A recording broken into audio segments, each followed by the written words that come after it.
Hello everybody, and welcome to a Throne of Eldraine draft here on the channel.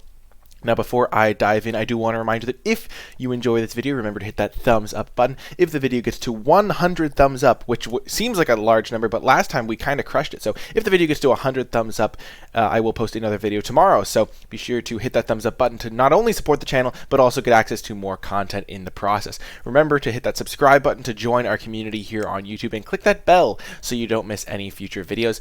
Leave a comment in the comment section down below if you don't want to miss, if you have any questions at all, and if you want to catch the stream live, you can find it on twitch.tv/NicolaiBolas. If you would like to check that out, be sure to go over there, follow. It's free to do so, and it really does help me out, and it's always fun to interact with you guys live. If you would like to support the channel directly, you can do so via the Patreon, patreon.com/NicolaiBolas. There's a link in the description, and that is the place to go to support the channel, give back to this community, and keep me making videos. And recently I posted my tier list guide for all the cards in Throne of Eldraine for all my patrons. So if you want bonus content and also just to support the channel, that is the place to go.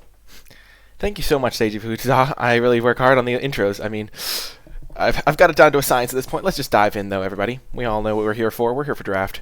And we opened a card that I was literally thinking that I wanted to play with this card. It is such a sweet card. Oh my gosh, it even rotates between the tokens. This card is awesome. Outlaws Merriment. It makes tokens, and as you can see, the tokens are three different types of tokens, reflecting the band of robbers that Robin Hood had in Robin Hood. So this rogue is Maid Marian. This is Little John, presumably, representing the famous scene where they fought each other on the bridge.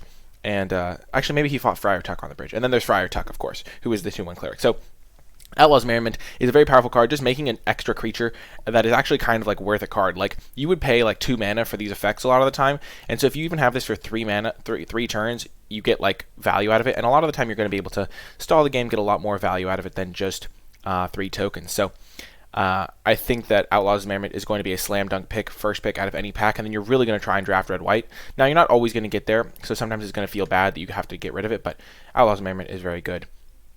Other noteworthy cards in this pack, I mean, the best common in the pack is the Fierce Witchstalker. Just a very efficient card, very good value. You get the food token. You also just get a massive body for 4 mana, which is good. And then another common that's noteworthy is Rimrock Knight. This card's just pretty good. So Tiny is also a noteworthy common. I think I have that over in Rimrock Knight. So Tiny is just very efficient. You can oftentimes use it as a combat trick, but also just a lot of the time it's going to be a removal spell if you're drafting a late game deck or a mill deck or something like that. Like, giving the creature -6/-0 is a lot of the time just going to kill the creature. Like, putting that on a Fierce Witchstalker just completely hoses it. So I think So Tiny is quite good, and probably the best blue common over the Claustrophobia effect, just because Flash gives you so much flexibility, and you can often trade up significantly in mana with this card. So I think in this pack, of the commons, I would go Witchstalker, then So Tiny, then Rimrock Knight. The uncommons, though, are quite good as well, though. I think Sir Eleanor is probably better than all of the commons. It's just a lot of value. It triggers your draw 2 payoffs in blue-red, and it can just be like a 4/4 or 5/4. It's kind of close with Witchstalker, but I think Sir Eleanor is probably just a little bit better. Shepherd of the Flock is also quite good. It's not only an adventure creature to trigger any of those payoffs, but it also can just, like, if you hold up the white mana to protect your bombs, it can just be very powerful as well. I think Sir Farron is a pretty good card, but it is very committal. You have to kind of be a mono green deck or very heavy green to play this, so I don't like to take it early. I don't think it's quite as good as Sir Eleanor, because making it a 5-drop instead of to have 2 blue versus a 2-drop to have 2 green is very different. So I think in this pack, my pick order is Merriment, then Sir Eleanor, then I think I go Witchstalker, then Shepherd, then So Tiny, then I think Sir Farron's better enough than Rimrock Knight that I'd take it, then Rimrock, and then Vantress, I think. But we're just going to slam the Outlaws Merriment and really hope to get to play this card. This card is sweet. Unfortunately, this pack does not necessarily have the tools we need. I think it's not worth committing super heavily to playing it just off of pack 1. It is a card that is high enough power level that it's worth taking early over a more flexible card, but I don't think it's worth like committing so heavily as like taking a Flutterfox pack 2 just to be able to play my Merriment more likely. In this pack, I think Overwhelmed Apprentice is kind of a sleeper card for how powerful it ends up being. It just has an outsized impact on the game a lot of the time. Like, Scry 2 is sometimes like worth a card in the late game, and early in the game it can just set up your draws. Milling your opponent is surprisingly relevant.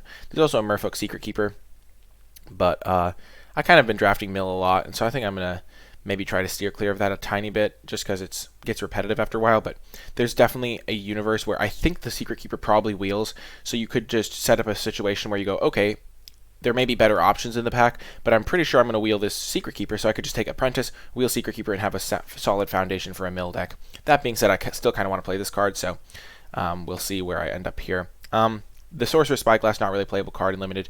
Steelclaw Lance is good, but it's not like absurdly, like, it's not like brokenly good compared to something like Baked in a Pie or Fierce Witchstalker. I think it's definitely better than those cards, but the 2-color requirement is definitely a steep cost.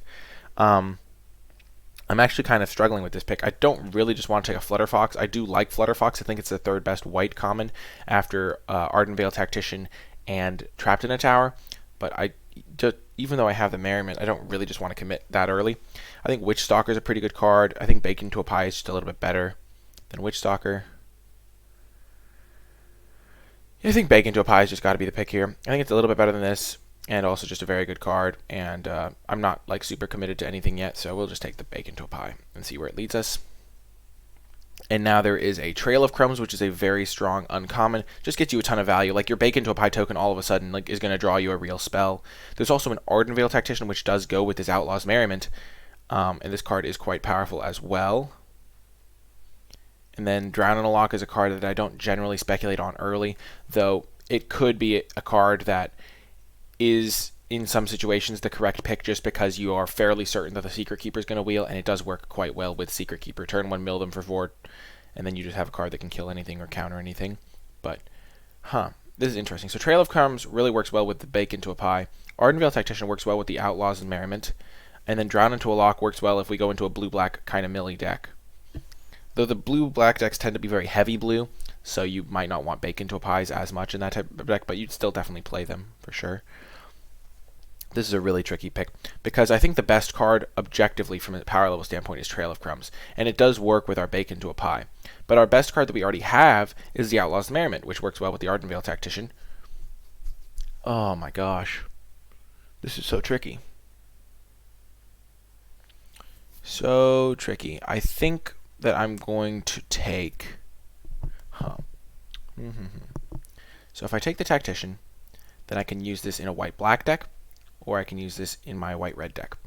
If I take the Trail of Crumbs, I can't play it with the Merriment. I can only play it with the Baked into a Pie. Hello, Dr. Silly Scopes. So I think because the Ardenvale Tactician can still go into a white-black deck, I think I'm just going to take the Tactician, even though Trail of Crumbs. I've also passed 2 Fierce Witchstalkers, which kind of makes me think that the person to my left is going to end up in green. But pick one, maybe they would have taken the Sir Eleonora over that. It's hard to really do analysis based on what you think the person to your left would take. It gets even harder when you're thinking about bots and how they would evaluate cards. But I like to talk about the thought process as if I'm drafting with real people, because a lot of the times you, the viewer, are going to be drafting with real people. So these are the types of things that should go through your head. So I passed a Fierce Witchstalker last pack, which is likely the pick. If I pass this Trail of Crumbs, I can kind of put the person into green, but I also think I might have passed a Steelclaw Lance last pack as well, so maybe I would just put them into black-red. So that's why it's really hard to tell where they would be, because a lot of it's dependent on their first pick. I think I'm just going to take the Ardenvale Tactician, though, because I really want to play the Outlaw's Merriment. Though double white and double black. I'm just going to take the Trail of Crumbs. I think this card's just going to be the better one, the better option a lot of the time. And, kind of rewarded here, I think. My gut was telling me to take the Trail of Crumbs. I ended up just settling on it. It's just a very powerful card, and black-green is a very flexible archetype. Outlaw's Merriment is definitely a powerful card, but sometimes it doesn't work out. The best common in this pack is probably So Tiny, but So Tiny doesn't really work with anything I'm doing here. So I think I'm just going to take the Rosethorn Acolyte, and then if I do end up in a white-green deck, I could splash the red off of Rosethorn Acolyte to play Outlaw's Merriment. I don't think Flaxen Intruder is all that good. I do think Prophet of the Peak is a little bit better than it looks. It looks kind of clunky, but it ends up being pretty good. But Rosethorn Acolyte, I think, is the pick here over So Tiny. I think Rosethorn just ends up doing a decent amount of work and can even enable some splashes or help you cast your double-colored cards. Okay. So now there's another Merfolk Secret Keeper. But I do like to Unveil Treefolk. This card is just a nice option. I think Secret Keeper is one of the top blue commons, but I'm trying to show off more decks than just mill all the time, and I did mill last time.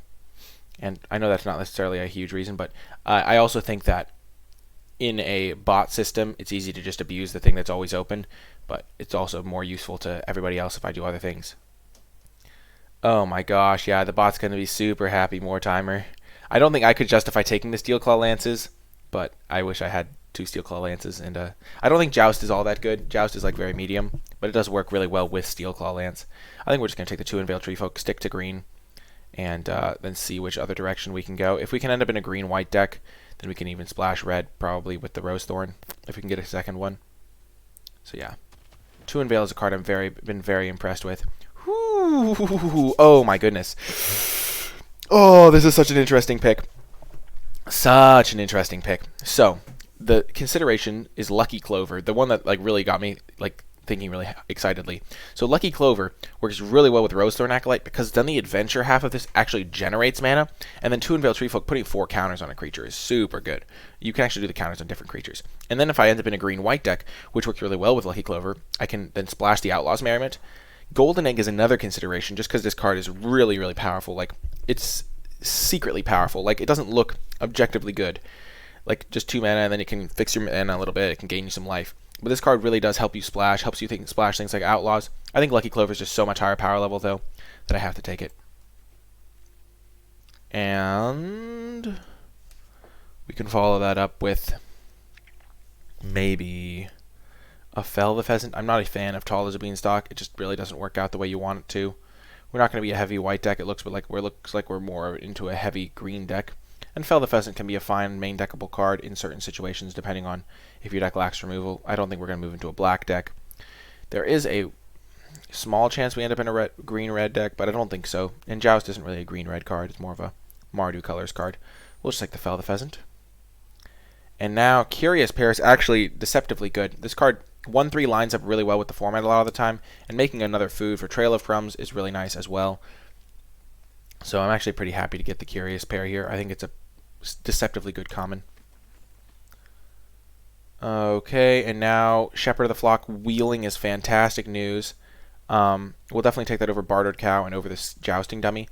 This is a late So Tiny. I think So Tiny is probably underrated by the bots and also people. But yeah, Shepherd of the Flock is fantastic, and it's really working into this plan that we're kind of building towards. So we're going to, not cut that one. We're going to cut the Bacon to a Pie probably, but we'll just wait. And there's also a Signpost Scarecrow, which could help me splash, but we'll try to pick one of those up later. Shepherd is a premium card. Yeah, so this card wheeled. The Overwhelmed Apprentice also wheeled. I don't think Overwhelmed should really wheel ever, but it happens.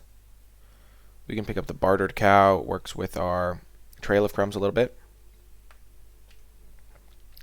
I hope I get the card that makes a 7/7 for food. I'm not even sure how much I want that card, to be quite honest. It does work really well with Trail of Crumbs. I think we'll just take the Bartered Cow over the Knight of the Keep. Now there's a Drawbridge or a Return to Nature. Return is a really good sideboard card, so we'll take that. Flaxen Intruder. If we end up with enough adventure payoffs, we could potentially play this. And it's definitely more playable than those other cards. We're not going to play the Puppet. Okay. Oh my gosh. Oh, the brutality. That's just an ouch. This card is so good. Oh my goodness. Oh man, my whole strategy. We didn't really see a ton of black cards that pack. And my whole little mini plan of playing Outlaw's Merriment off the Rose Thorn splash. This is the benefit of being heavy in a color, though, because it does work really well with Lucky Clover. You cast an Adventure, instant or sorcerer, so I could make 6 2/2s for 7 mana. That's really interesting. Huh. Yeah, I think I have to take the Rider here as well. I am heavy green, so Once in Future is very tempting, but Rider is just so fantastic. It's also a double black card, which makes it kind of tricky, but I think the only considerations here are Rider and Once in Future, because I am heavy green. Once in Future is like a buy back 2 spells card. But with Lucky Clover, we only have 2 white cards. This would be our second black card. This is why you stay mono green, essentially, because then you can get paid off like this. So yeah, we're just going to take the Murderous Rider. Oh yeah, heavily rewarded. Sorry. I'm so sad. Outlaws Merriment, goodbye. Blacklands Paragon. This card, target knight. We don't really have knights, so I'm not a huge fan of that card in our deck. This is a knight. I think here we just take the bacon to a pie. Pretty easily here. More removal. Curious Pair probably wheels, which is good for us. Oh man, this is looking great. Our deck is shaping up nicely. Deathless Knight is just so annoying with all the food that we have going on. Like, I think we just take the Deathless Knight here over the Fierce Witch Stalker, like, every single time here. We can't really play Covetous Urge, but Deathless Knight's going to be perfect in our deck. And we'll just take that over the Witch Stalker. We're baking all of the pies, folks. I hope you realize that all the pies are being baked. Okay, now this is a little bit interesting. So Gingerbread Cabin and Flaxen Intruder are probably going to wheel. I kind of just want to take the Gingerbread Cabin, but I'm not even sure how many of the black swords. I think we want to run 7 swamps, because then maybe Rosethorn can help us fix for double black as well, with both modes of it, because we do have a lot of green stuff. But Reaper of Night could be a really good one-of in this deck. It works really well with Lucky Clover.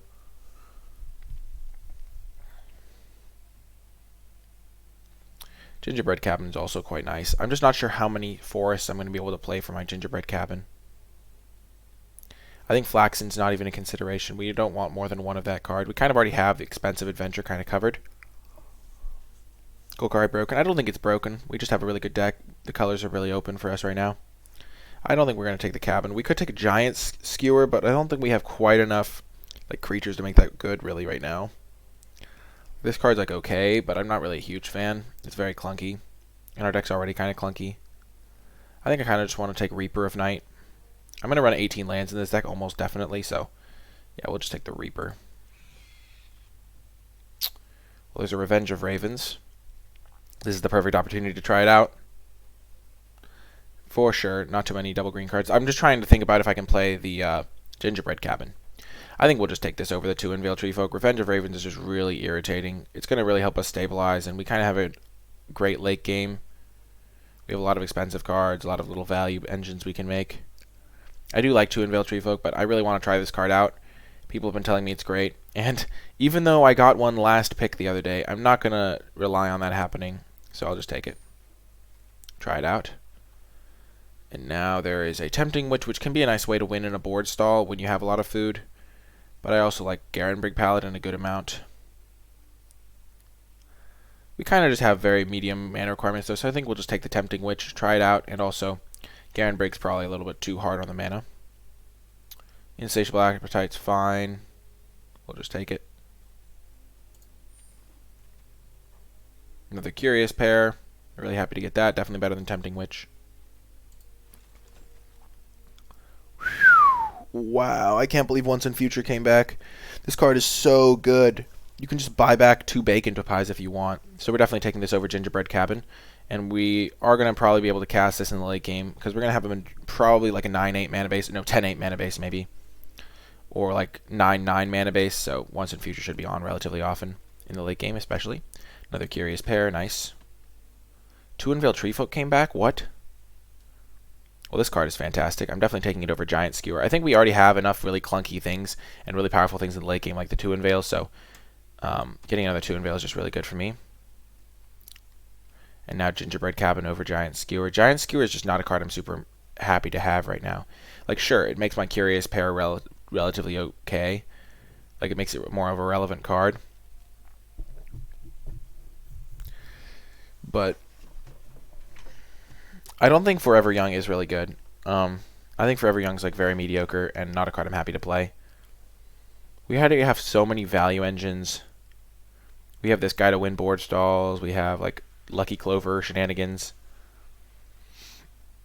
Giant Clover Skewer is interesting, but I think Gingerbread Cabin is probably just better. The problem is we have so many heavy black. Sorry. We have double black. 2 of these that are double black each. We have 1, 2.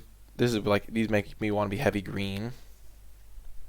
We're definitely running 18 lands in this deck. So the question is, are we going to be able to run a 10-8 mana base? Skewer with pairs does seem kind of nice, I have to say.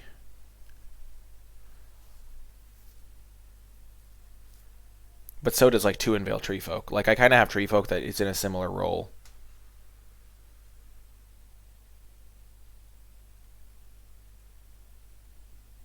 Hmm. Hmm.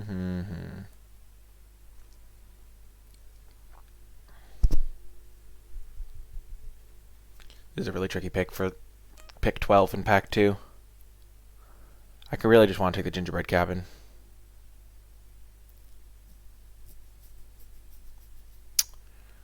Oh man, lots of good questions all at once. I think I'm just going to take the cabin. My gut tells me, oh my gosh, another Tree Folk. Well, that's just dumb. And, oh my gosh, this pack is like unreal good for us. The Edgewall Innkeeper is so good. We have 3 Curious pairs, Flaxen Intruder, a Murderous Rider. We have so many adventure creatures. There's no like feasible common I'd ever take over this. Definitely not just a Reef Soul. Robber of the Rich would have gone so well with our Outlaws Merriment. I'm so sad. It would have been such a flavor win. Robin Hood leading his band of merry men. But we just had to take the Innkeeper. What's these questions? Look for eggs to help with double black. Sure, good idea. Bunch of small guys. Yeah. How do I decide when to run 18 lands? That's a really good question. So basically, you can a lot of the time decide to run 18 lands when you're just like, well, I have 3 6-drops that are great. This is kind of a really big expensive card, and I have pretty heavy mana requirements. Like I need to have double black and a lot of green early, so I want to run like a 10-8 mana base or something like that to be able to consistently cast my spells. So that's how it helps me decide. So I think I'm going to run 9 forests, 1 gingerbread cabin, and then 8 swamps in this deck. Okie doke. This pack, a little bit weaker. I don't mind Rosethorn Halberd, but it's not really good in this deck. We just have too many humans. It doesn't really work well with the Curious pair. I'd rather actually just have the other equipment. Gingerbird's not really what I'm looking for. Oh gosh. Forever Young is not even remotely comparable to Once and Future. Once and Future is a 2-for-1 in the right deck. Like in our deck, it's going to be a 2-for-1 like every time we cast it, and Forever Young is going to be like a cantrip that is like the difference between a cantrip and a draw 2 is so big. And then also getting back the best 2 cards from your graveyard is so good. Like the fact that I can get back 2 bacon to a pies, or I can get back like Trail of Crumbs if they kill it somehow, or like Fell the Pheasant. Just I can get so much better stuff back. Yeah. Once and Future's dead unless you have good cards in your graveyard. Like that, yeah, that's the point with cards like that. They do have downside, but like you play them because you're going to be a grindy deck that's going to get value out of them. I'm not a huge fan of Kenrith's Transformation. Like, sure, it can make something on the ground smaller, but when I have a bunch of Curious pairs, making my opponent's stuff into a 3/3 seems bad. So I think I'm just going to take this Tempting Witch. More food. And now I'm not going to play this Witch's Cottage because I'm going to have less swamps. I kind of want to take the Spore Cap Spider. I also kind of want to just take Foreboding Fruit. Foreboding Fruit seems pretty good to me. But Spore Cap Spider could be a really nice stalling tool. Yeah, I kind of just want to take the Spider. We already have a lot of ways to get value, and just having a 1/5 reach is going to be so good in our deck. Like, that card's really irritating. And now we get a Reef Soul, good removal. Man, I love Marrowleaf Rider. This card's going to be fantastic in our deck. Just a great 2-drop that is really going to punish people.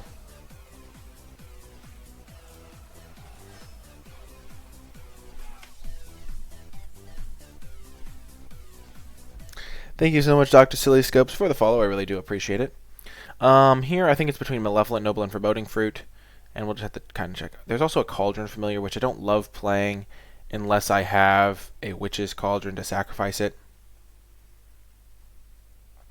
The Foreboding Fruit is just a nice little 2-for-1. Helps me grind ahead, hit my land drops. I think I'm just going to take the Foreboding Fruit. I have a ton of life gain, and even in the late game, I'll be able to get some value out of that. And now I'm just going to slam the Garenbrig Carver. It's another adventure for my Innkeeper and my Lucky Clover, so pretty easy pickup there. Another Carver. I love Carver. I think it's great, so pretty easy pickup is there as well. We could just take this 2-drop. I mean, we're not playing these other cards, so we'll just keep it just in case we need it. Transformation. There's also Gingerbread, but I don't love Gingerbread in this deck. Sure, we have some food payoffs, but we don't really need the chip damage from this card. I think we'll just take Kenrith for like certain matchups where my opponent might have a Super Bomb. Foreboding Fruit, nice. Whoa, 3 little pigs came back, nice. Okay, so we're going to be making a lot of cuts here.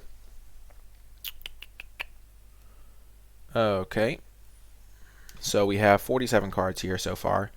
We are going to add another forest just to remind us that we are going to be going for that 10-8 mana base. We're going to cut Wolf's Quarry. We already have a bunch of expensive cards that are just much better with our adventures plan.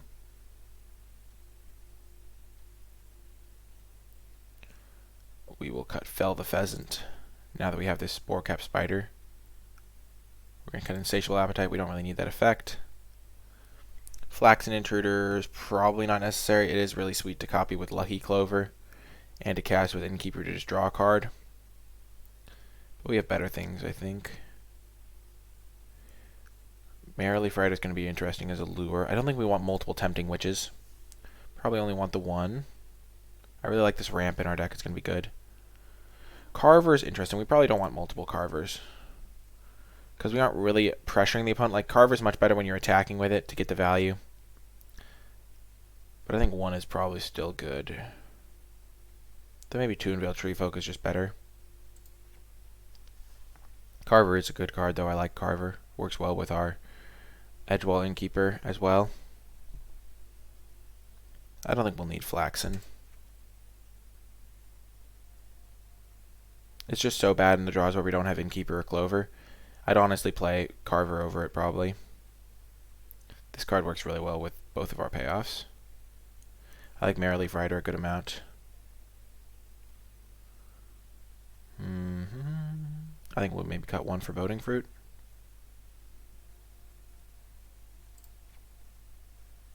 Because we do have Once in Future as card draw. We have the Trail of Crumbs. We have the Edgewall. So we have a decent amount of card draw. And we don't want to spend too much time spinning our wheels. Let's just look through our cards again. All of these options. Tempting Witch and Foreboding Fruit are both good cards, but I think all of our other cards are better. Like, we want to have a decent number of 2-drops. Merrily Rider works super well with all of our food generation. We need to have these little food. This is a food payoff, some adventure payoffs. I think 1 Tempting Witch is better than the 2nd Foreboding Fruit, just in case the board stalls out and we need a way to kill them. Like Rosethorn. This guy's necessary for flyers. Deathless Knight's really good.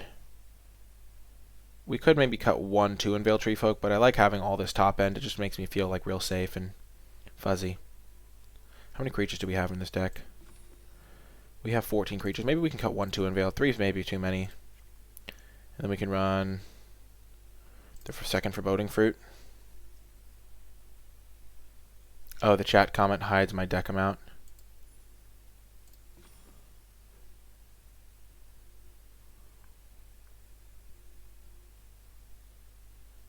Hmm. 13 creatures seems good.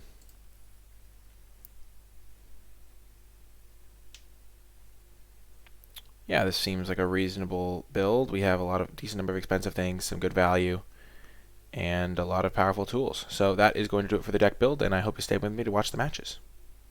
1. I think this is a keep.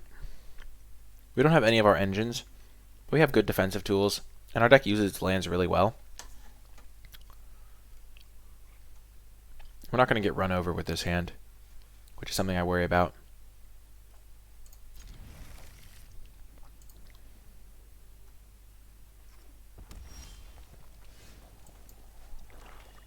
That was a good draw.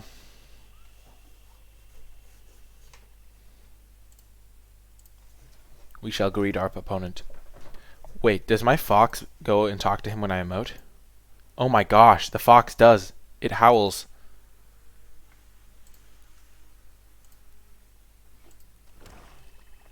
Wow, they're showing off with their cool lands as well. Wow, what a play. Oh gosh, Deathless Knight's gonna be so good. This card is just dumb.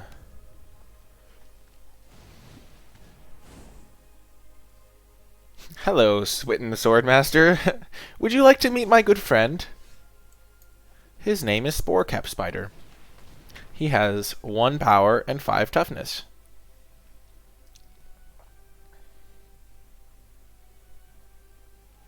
I'm not really worried about my color requirements. My color requirements are relatively simple in this deck.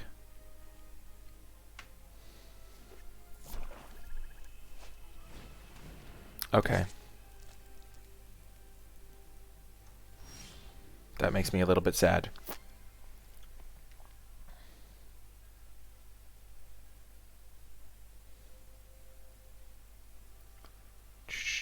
So, do I just want to kill this with Reeve Soul? I could just let them waste time equipping.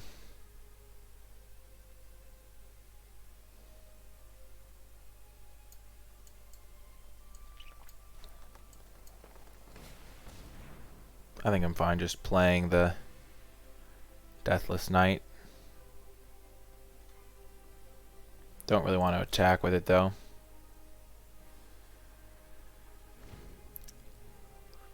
Because then I trade these off and it takes me a while to get a food going. I'll trade it off once I can get it back like very quickly.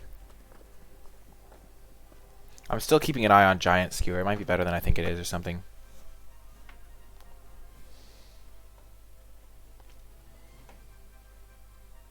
I have drawn pretty well here. I kept a 5-lander and I've only drawn 1 land, which has been really helpful. It's not actually very early for me, Yo Woman, because I am now living in London. Also, welcome to the stream. Well, that's just disgustingly broken with Murderous Rider. That's going to be fun.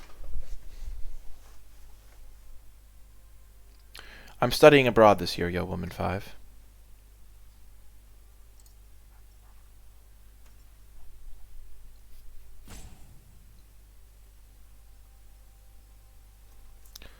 My opponent's trying to figure out if they can beat Lucky Clover.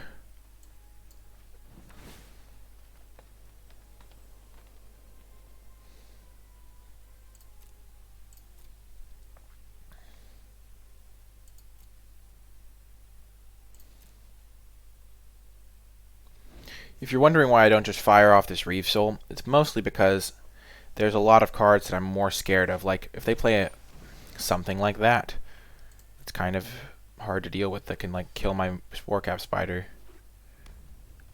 Okay, they're gonna just... Okay.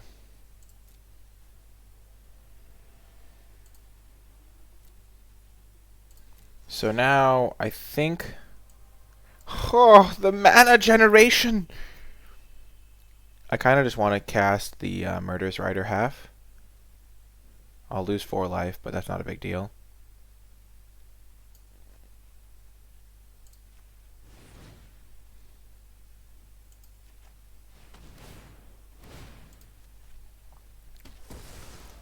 And then I can cast the other one next turn. No, I can actually cast it this turn.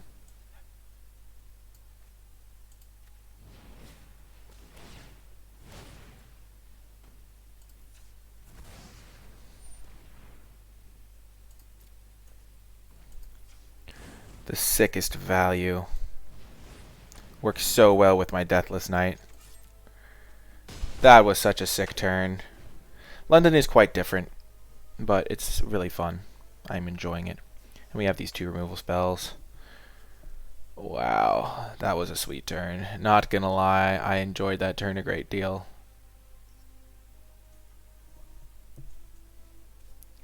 There's a couple instant speed removals. There's a couple in red. There's 2 ones. There's Searing Barrage, Slaying Fire.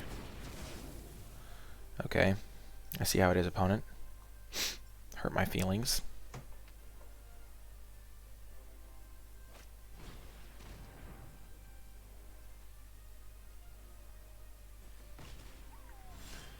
We will Reeve the Soul. Oh, I didn't have more cards in hand than them. That's really funny.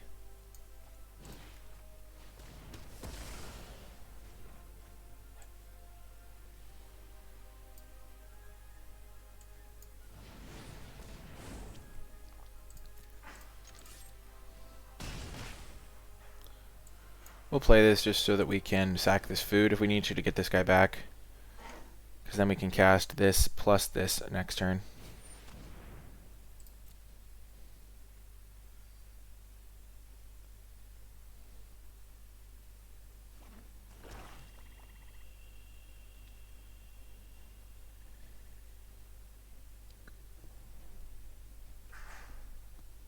So next turn we'll just bake this into a pie.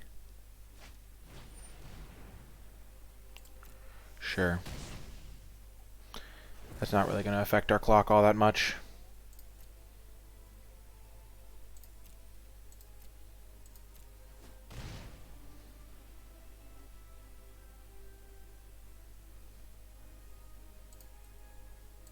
Let's just gain 3 life right now.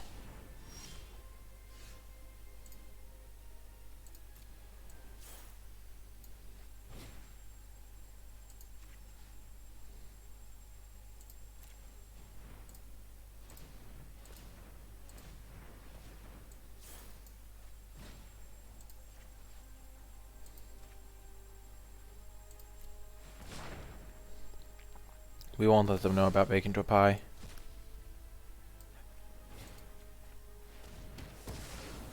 We'll just attack them. Bacon to pie is also just better to save because we can kill something bigger with it. Bounce cards seem good with the luck charm, so you can do the adventure 4 times.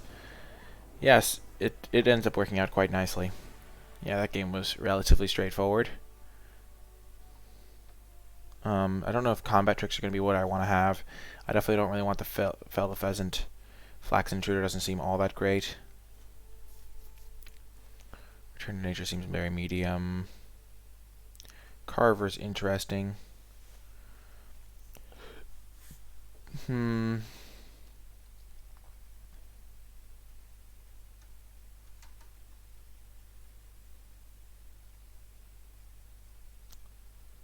They don't really have any flyers, so we can get rid of the Spore Cap and play a Carver, I think.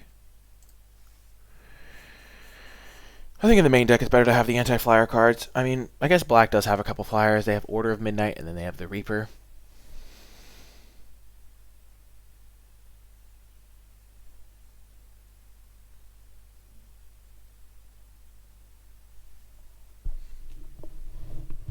Maybe I just want the 3-mana 1/5 body.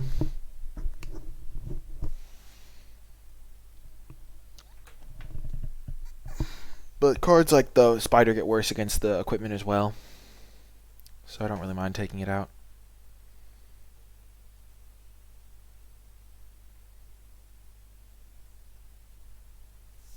Okay, Stonefather, I'm ready. Our deck is very good.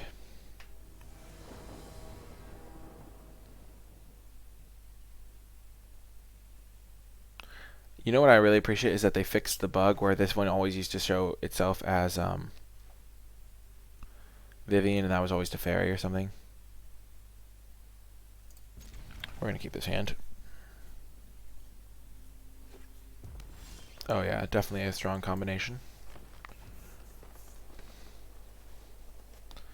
This hand might not look very good, but I mean, it's got lands, it's got most spells it can cast. Yeah, that's not great.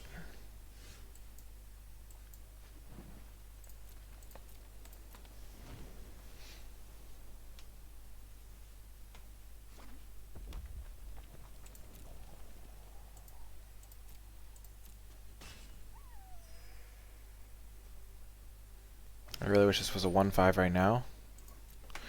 Right about now. Oh yeah, that would be way better. Well, we know we're bringing back in next game because 1/5 just completely owns both of those cards. Luckily those guys are pretty small, but like Garenbrig Carver does nothing against them really. Oh, that's a really good draw.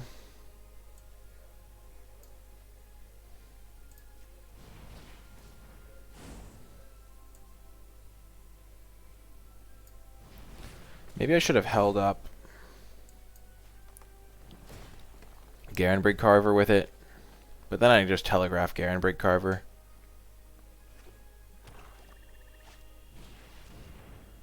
Okay.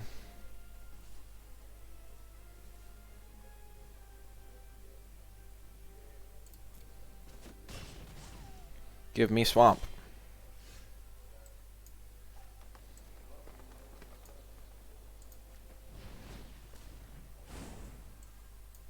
So we kind of have a really good spot here now, because they can attack us with that thing, And if they only attack with that, we can block and use our Carver. Or we can just like start sacking food.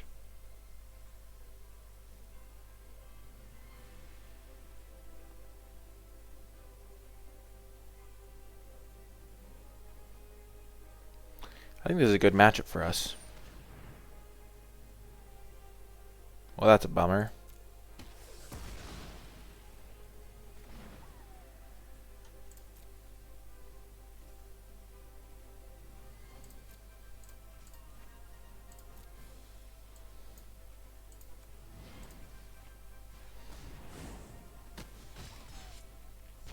Hopefully we're not dead. Give me a land. Give me an L-A-N-D. Land, land, land. I want to be able to play Carver and sack a food. Hooray!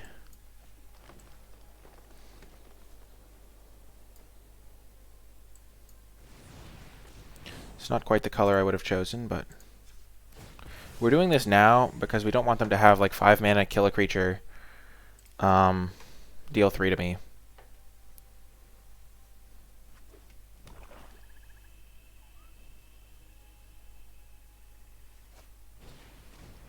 Okay. That's also relatively irritating. I'm not gonna lie, pisses me off.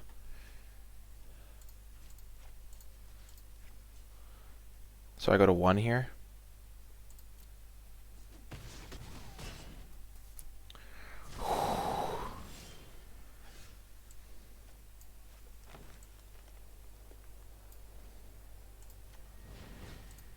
This may be greedy, but I think it's going to be good.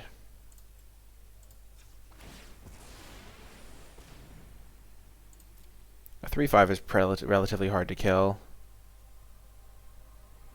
And gaining some life is actually quite nice. Give me a swamp, deck. I know you want to. I know you want to give me a swamp. You know in your soul, deck, that you want me to have this swamp. Okay, yeah. Making this have 2 counters is so good.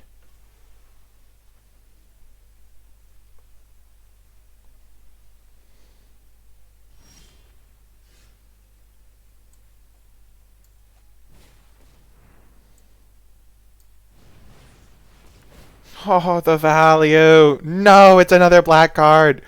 Why me? Oh, the value. Innkeeper is so good. Why are we playing mono green, though? Why, deck? Oh, you've got to be kidding me. I can kill this. I can kill this. Just give me anything. Actually, I can't kill it. You've got to be kidding me. I'm so sad right now. I am so undeniably sad.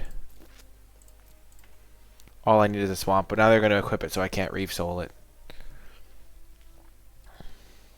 Because they're clever like that.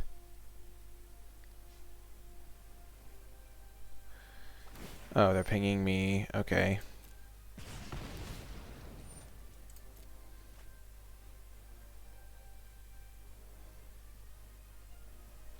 I'm so sad right now. I just need swamps.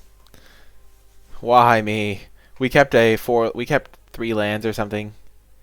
Maybe 4. I just know we have 1/3 of our deck is swamps right now.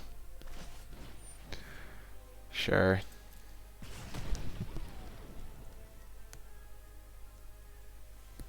We don't have dual lands, but we have 8 swamps.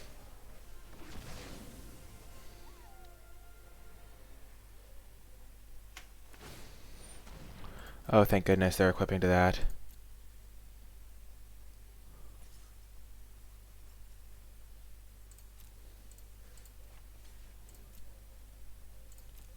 No, there's no fixing like that. Give me a swamp, I beg of you. I beg of you, deck. You've got to be kidding me. Oh my gosh. This is so sad. All we need is 1 swamp. And we can turn this game around. Gosh! I guess that's what makes it interesting, though. Because this Cercara is just a complete jerk. Oh yeah, it's a rare. Oh man.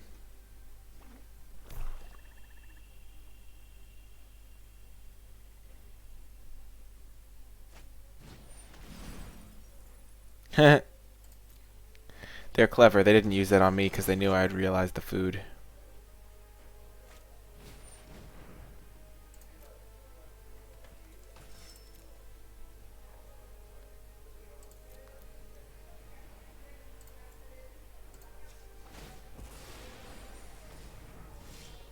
Yes!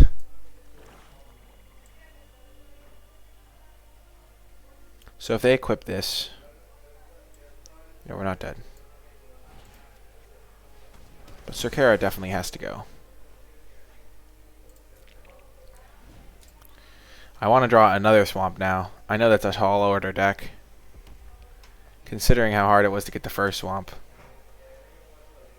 Honestly, this game wouldn't have been remotely close if we'd had a swamp before turn 30. So, there not being a swamp actually made it kind of exciting.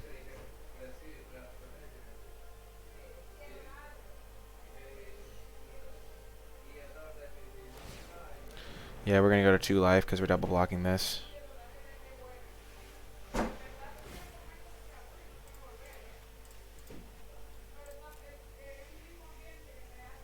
And we're dead to a pump spell.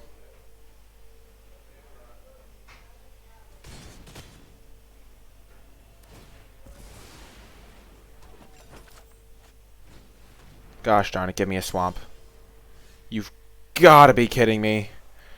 Oh my gosh. It's so sad. It's so sad. All I needed was a swamp. I have like 50% odds to get a swamp. Not quite 50, but... Oh my gosh. Oh my gosh. I can't even cast Foreboding Fruit because I just die then. We have... Oh my gosh. This is actually kind of annoying. Holy heck. I'm running 8 swamps.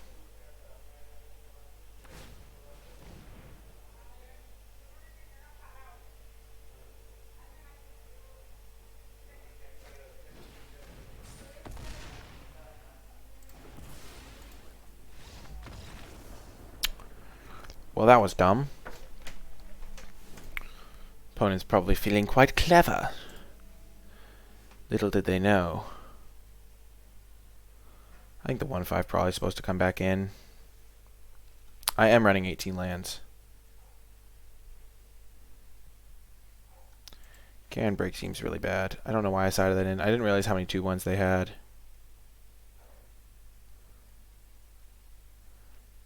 Marrowleaf does not seem great.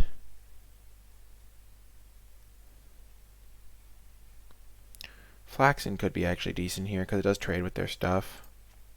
It has a lot more late game relevance, so let's just try it out. Why not 9/9? Because I do have a lot of green cards, and I also have a gingerbread cabin that I want to run.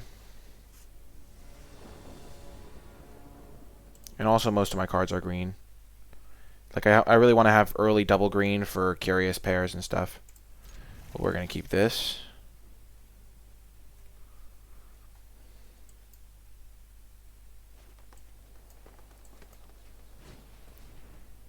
Revenge is going to be really hard for my opponent to beat, I think.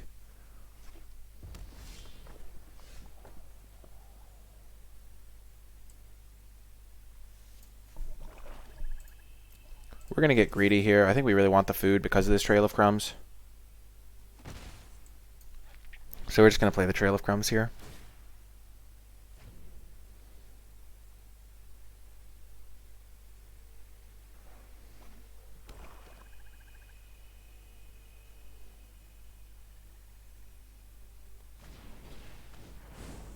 Whew, perfect.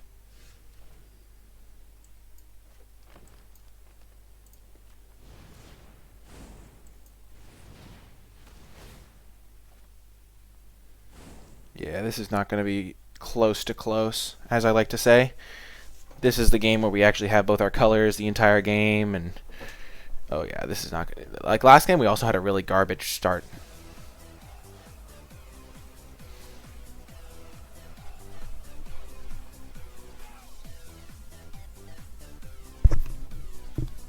Thank you, Seiji Puza, for the follow. I really appreciate it.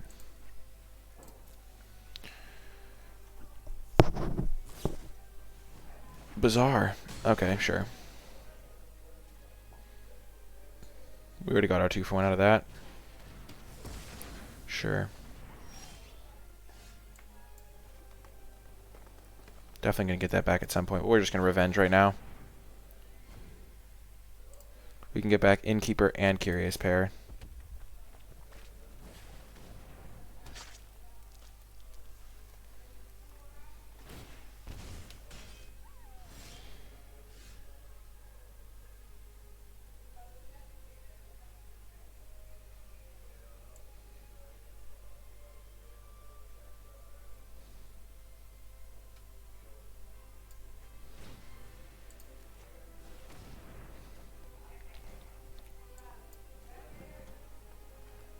And then we will just pass.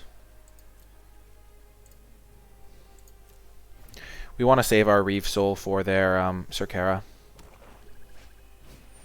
Or that guy.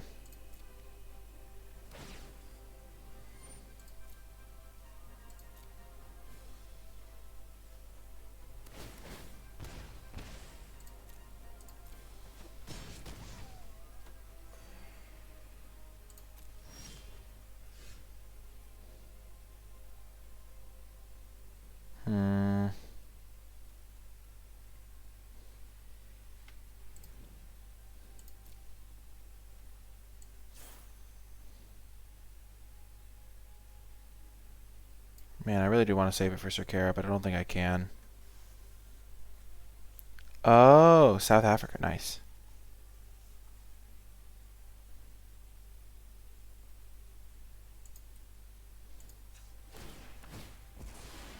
I think we're going to look for a land here.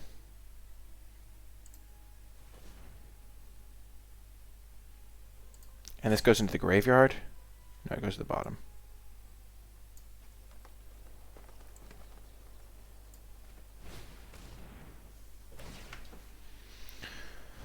We'll just do this. Yeah, it makes it so this thing has to be equipped if it wants to attack, which means my opponent can't develop their threats as well. And we can put 2 counters on it next turn and play Reeve Soul. I'm trying to save Reeve Soul for their Circaras. Okay.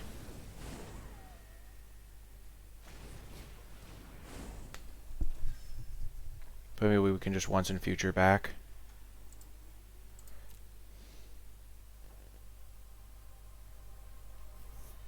I think we definitely want to use once in future to get back Edge Wall. Gosh darn it. Well, that's bad. Okay. New plan.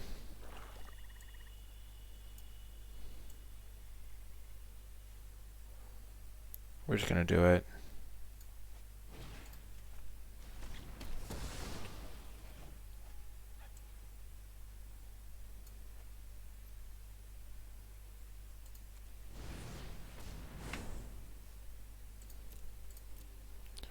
So now we have an answer to Circara. Next turn we're going to get back Edgewall and Reeve Soul.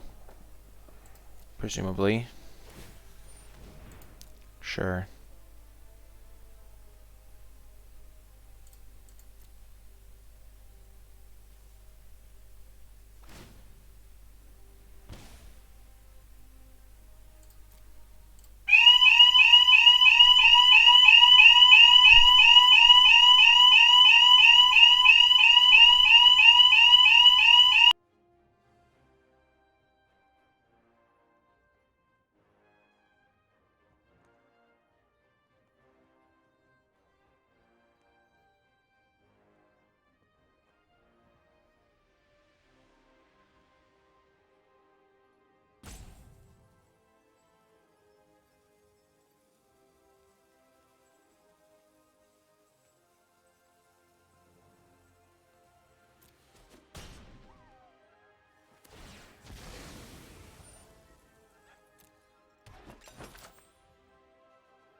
Okay, sorry about that. That was just a fire alarm. It goes off once a week. We're just going to cast this.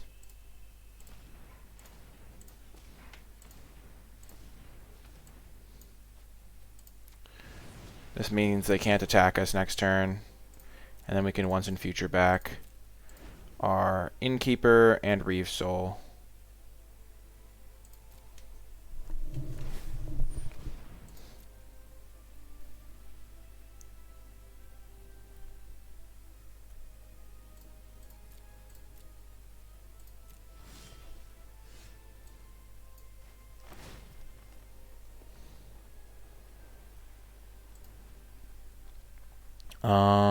Yeah, Innkeeper and Reeve Soul seems good. Foreboding Fruit's also an interesting option.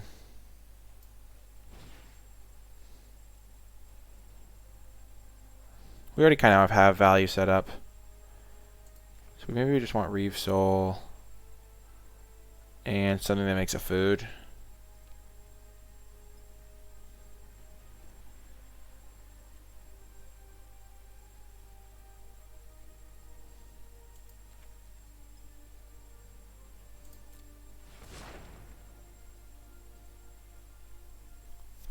Then we'll just sacrifice one of these.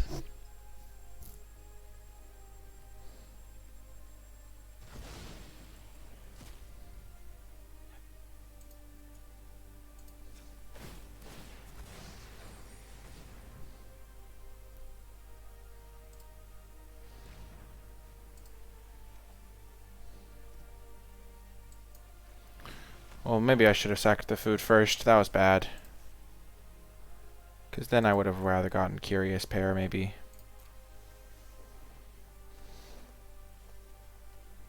So keep in mind they do have a drain for 3 in their hand.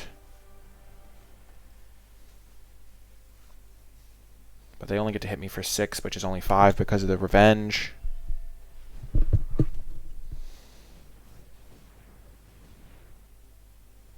And then they get to drain me for 2.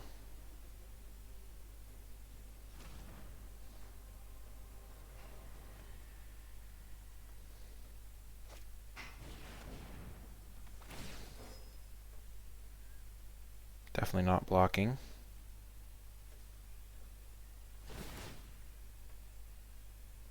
Wow.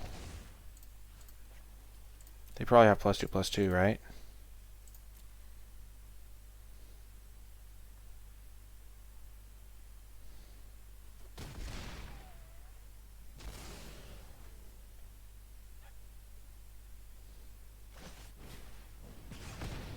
Okay.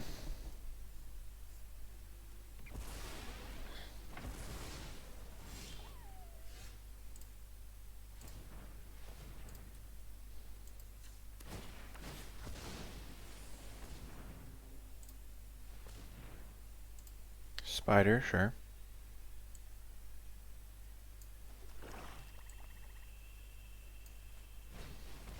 That's a fine card for blocking.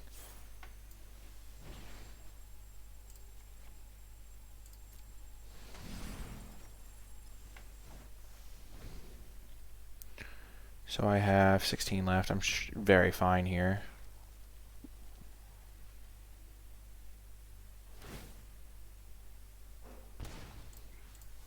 So I get to gain a life, but they get a food.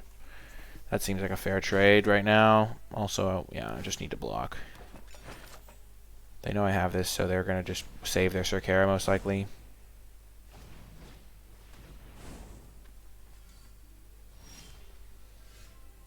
Okay, that's a good draw.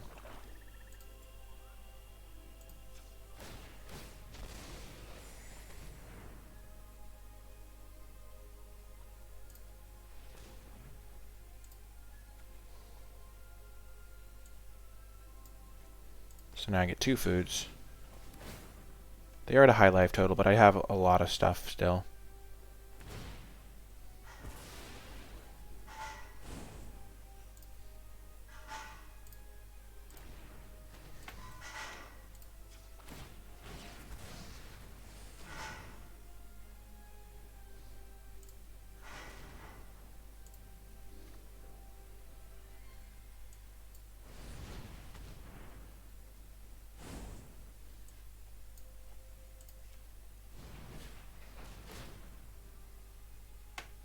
And now I can double block this.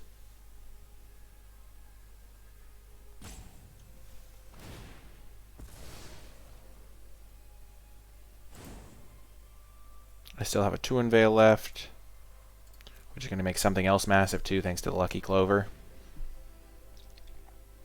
I still have my Midnight Reaper left.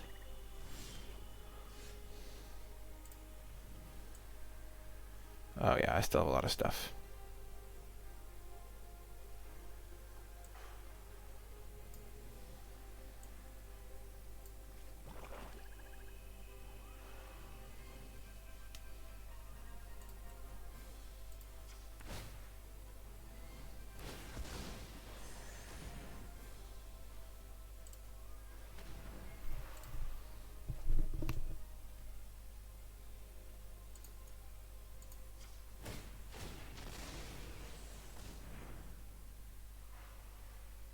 I don't want to deck myself.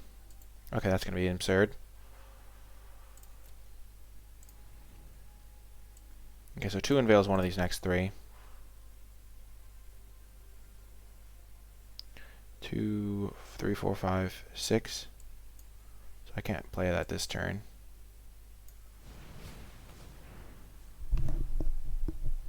So then I'm just going to Reave Soul this thing so they can't keep gaining life.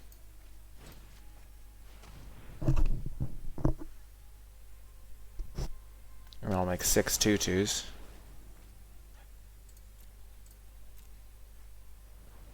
Yeah, this game's not looking good for the opponent. We have this bake into a pie for if they draw Circara.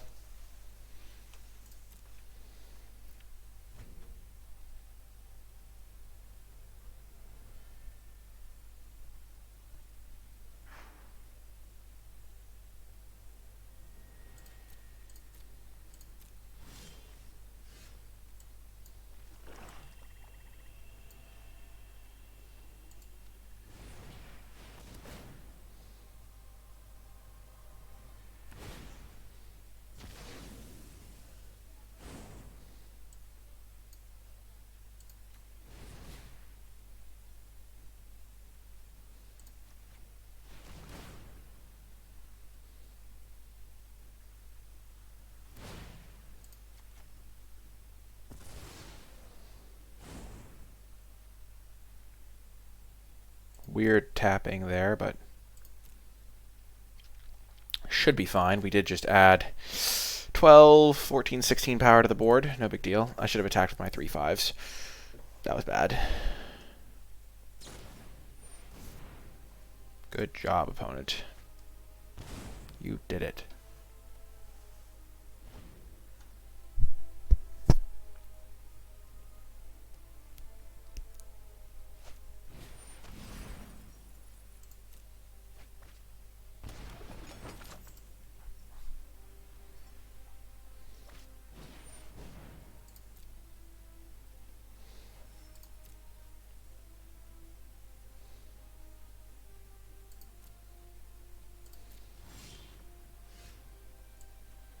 La da da dee.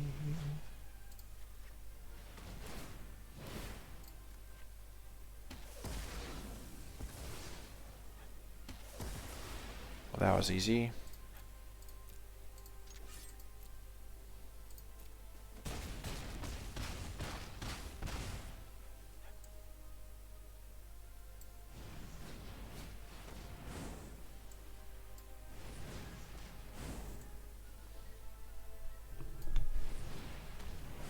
No big deal, just casual. Add billions of power to the board. I was a little bit worried. I was like, maybe I'll deck, and then I forgot I had Murderous Rider, and aw, Circara, that's so cute.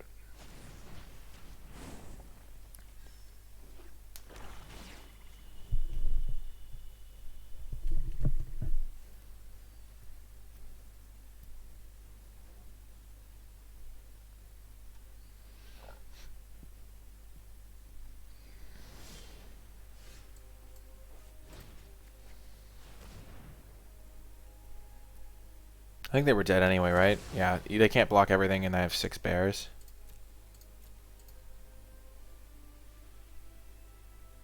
Like, they're millions dead. Good game, opponent. And hope you enjoyed that and stay with me for the next round. Hello and welcome to round 2. We have our nice little combo. 1-2 punch. We're keeping for sure.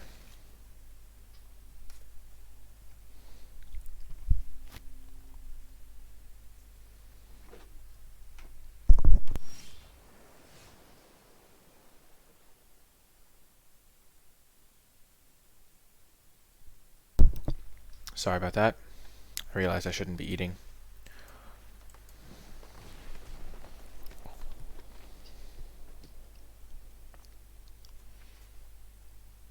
I feel like blue decks struggle to get rid of Edgewall Innkeeper. Blue-red doesn't really, but...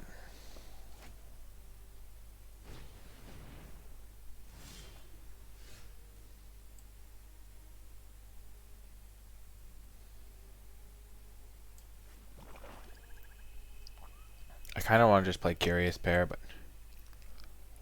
Maraleaf can kind of get in there. I really want to get the food from this. Maraleaf can at least trade with this guy.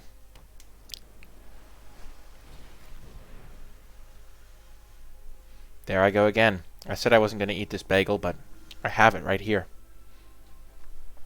Sad day. I'm so sorry, everybody.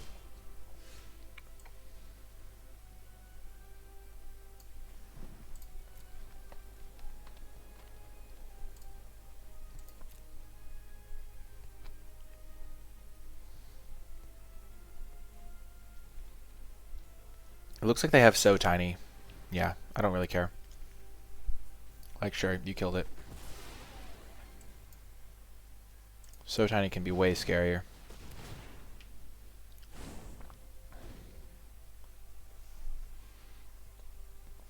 And they don't not have any cards left. They have 2 cards left. Well, that's unfortunate. I speak of the devil and it shall come.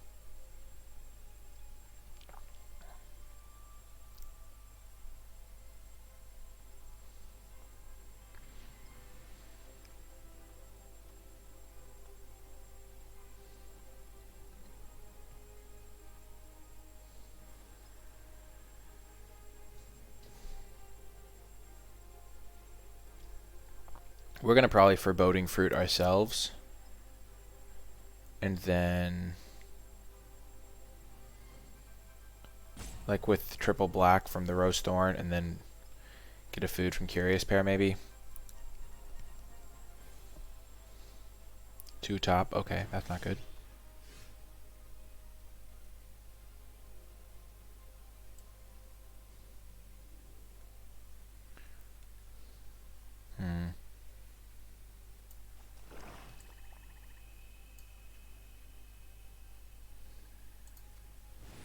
Change of plan. We're just gonna make some treats and set up so they kind of have to kill our Innkeeper, or we're just gonna get a bunch of value next turn and the turn after. So they're probably going to kill it, but then they have to use a good removal spell on it, and then our 6/5 comes down, and we have our 4/5 still in the waiting in the wings.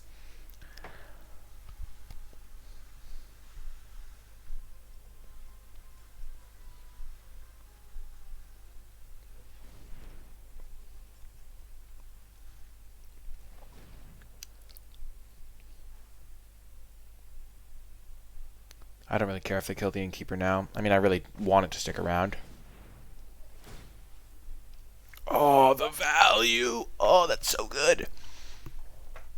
1 mana, 1/4. Okay. Oh, this is just stupid.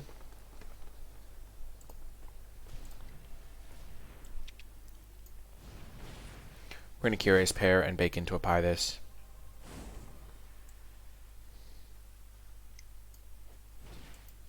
Because we don't really want to be taking too much damage.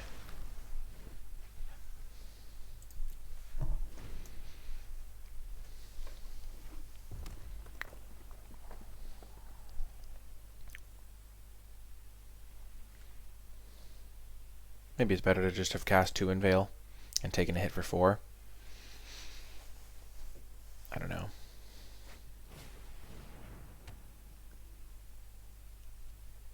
Okay. Improbable Alliance is annoying.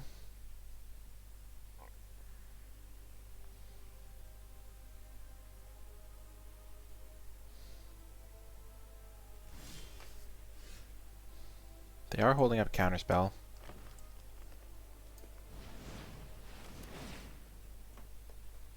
We get to draw no matter what.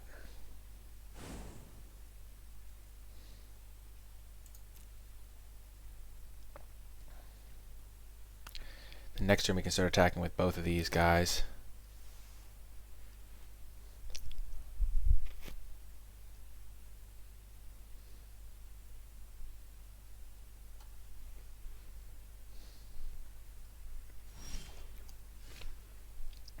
Okay, they gotta have something here. So they have 5 mana, this costs 6. So what can they have for 5 mana? They can have just deal 5.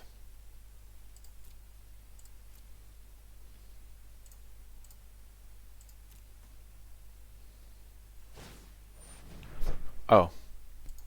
Huh. They don't get a 1/1 though, because they don't need to draw their second card.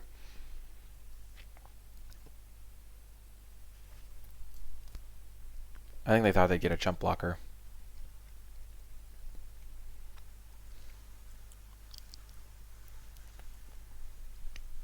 Perfect.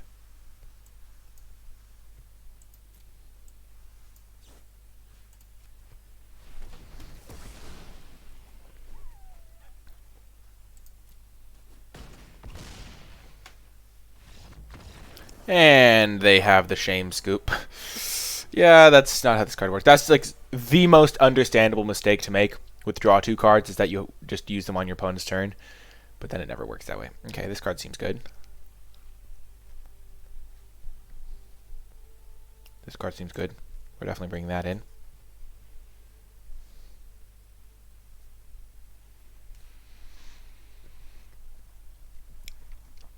I think Fel the Peasant could be good.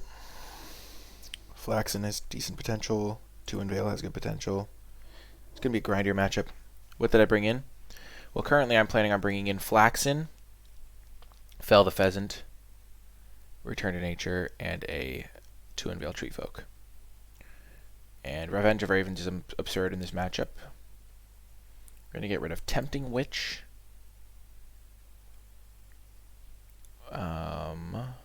The Merrileaf Rider.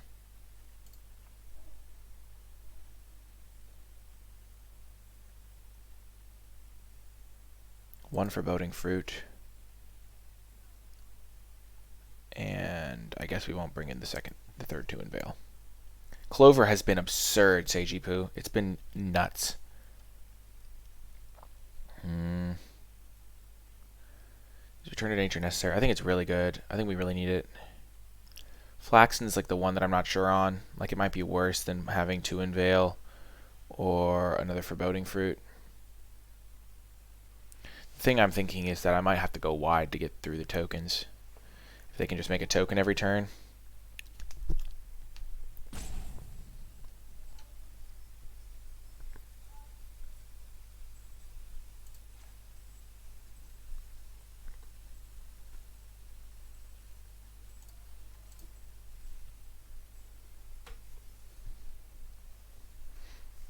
The first game, we just kind of ran him over with our Innkeeper value. Innkeeper is spectacular. Okay, this is a pretty good hand. Especially against turn 2 Improbable Alliance. Okay. Hopefully they play turn 2 Improbable Alliance so I can just get this out of my hand. Do it.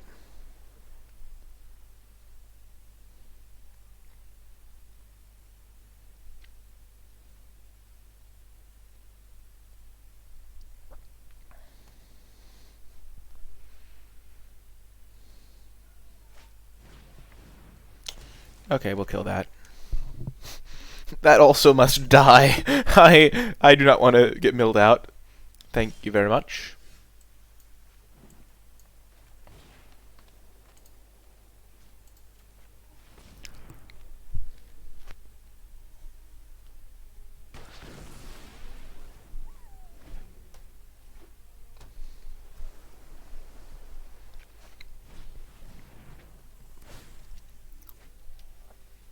Yeah, Tomb Raider's like okay.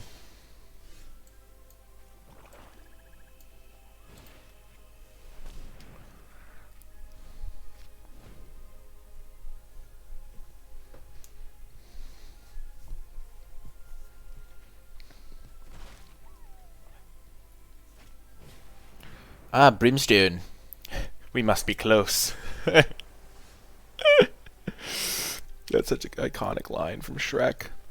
Brimstone. We must be close. I really want to draw a spell next turn so I can go Lucky Clover, and then whatever other spell I draw, and the next turn I can Tree Folk this thing to make it huge.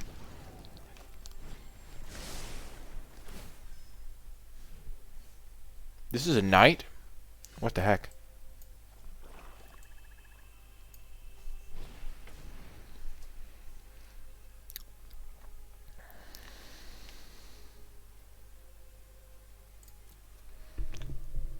Well, that was not good.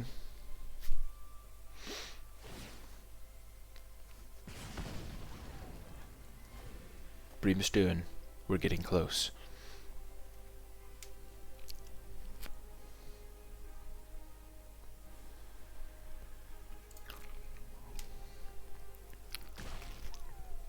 We're going to take a hit for 3 here because this thing's going to be really big soon.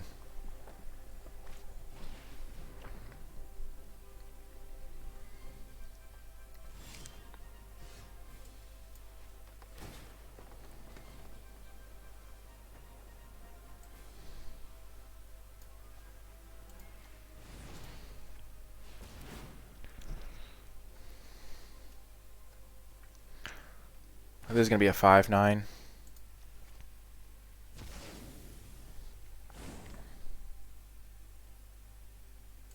And we're just going to sack our food this turn. And the next turn we can go Innkeeper into Tree Folk.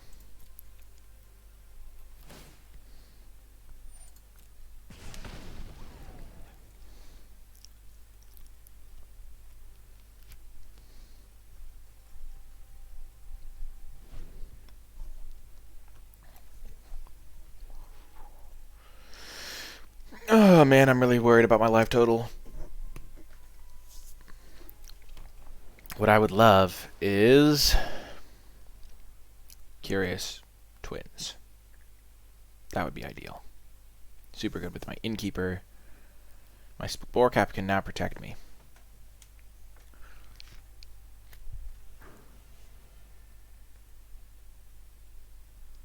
But if they like animate this, I'm in trouble.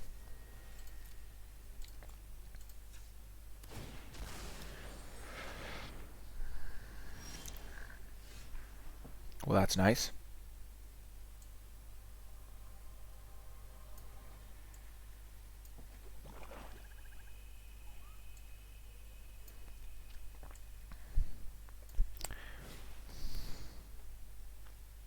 Animate just means activate because this becomes like from a useless thing to like a really useful thing. We're just going to cast the creature now. Next turn we can cast Murderous Rider and the creature in the same turn. Okay. Revenge of Ravens is also really good. And animate, like, so this thing becomes from a defender to a creature that can attack. So these things both animate. Like last turn, if they'd done that, I would have blocked here, and I would have taken 3, 4, 5, 6. Rats. Oh, thank goodness they didn't have Adamant. So I'm going to take 4. So I'm going to have to get this Revenge into play.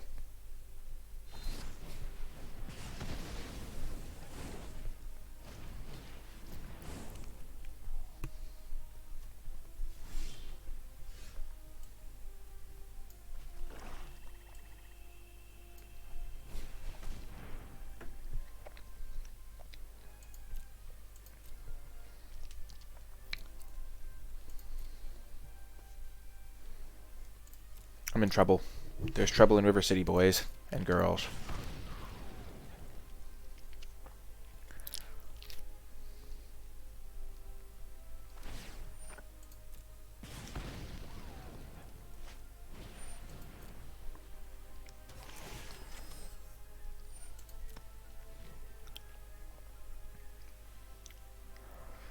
This one spider against the world. We're gonna have to kill this. Probably just gonna kill this and this. And we'll end up at 6 life. We're trying to bait them into some crazy attack. Because how else are they ever beating this?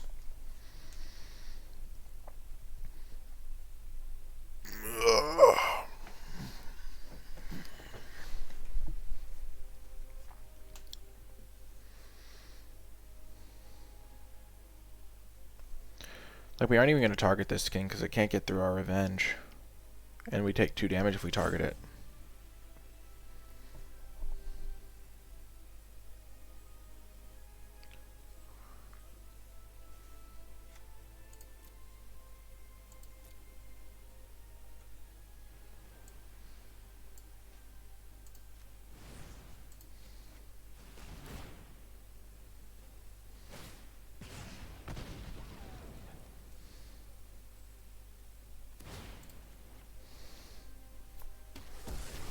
If they ever do kill the reach creature.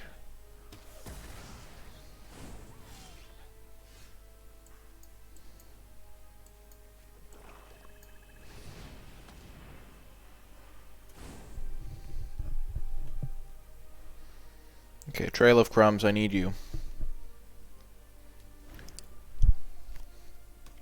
How did they kill the Innkeeper again? Oh yeah, with this thing.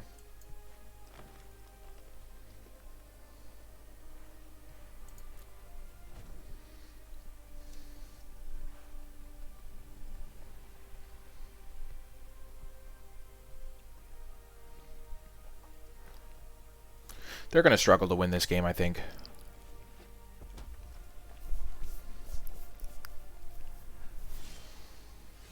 Well, that's a fantastic draw. We're going to keep playing our lands because if we draw Trail of Crumbs, we might want to chain stuff together.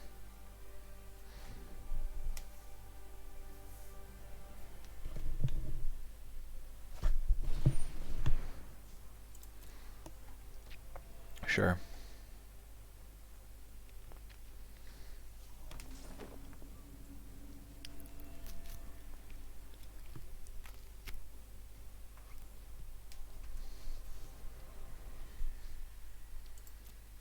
This revenge is doing so much work. Gotta be said. I was very skeptical of this card, but it is overperforming vastly. Just like, it's so, like, my opponent just can't attack me. I just have one big blocker, and then just revenge. They can't do anything. I almost cursed.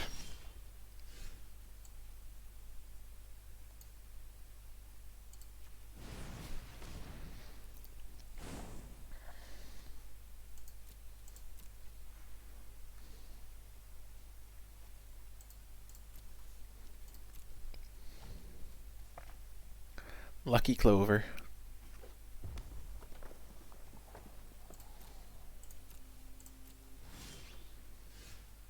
Oh gosh, opponent. Oh my gosh, that's absurd.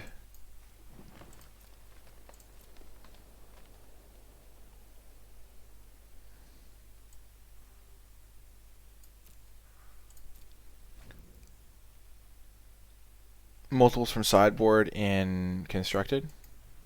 So I can once in future back bake into a pie. I can get return to nature if they have something scary. I'm going to leave my options open because I don't really need a tree folk here. I do have fewer cards in library than them.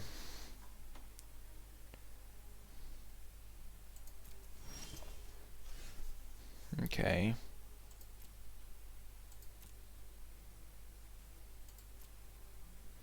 But eventually we'll just draw another tree folk or our card that makes them discard their entire hand.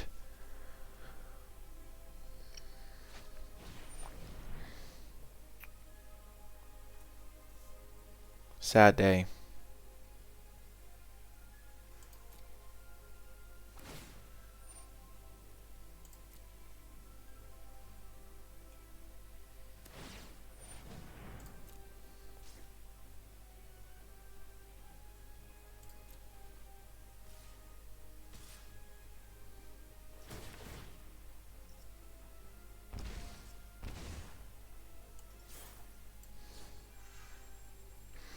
So we're going to get back 2 Inville Treefolk and return to nature.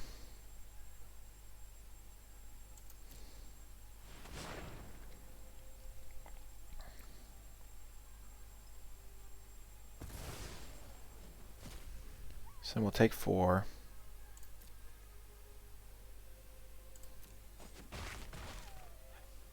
Then on their end step, we will get rid of this Charmed Sleep.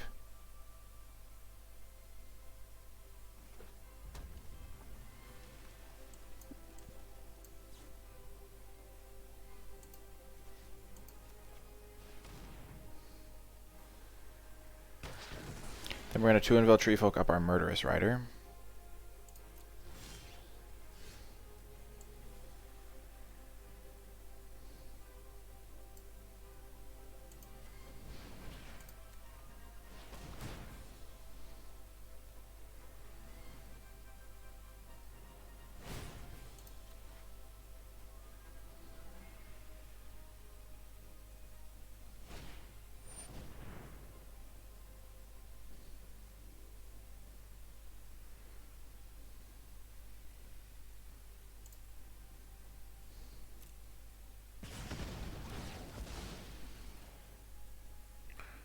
Well, that's unfortunate.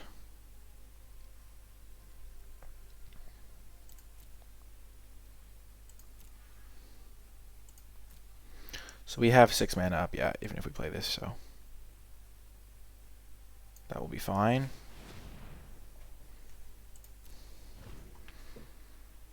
Blue-red has no answers to enchantments. Yeah, they do. They really don't. Mathman 36.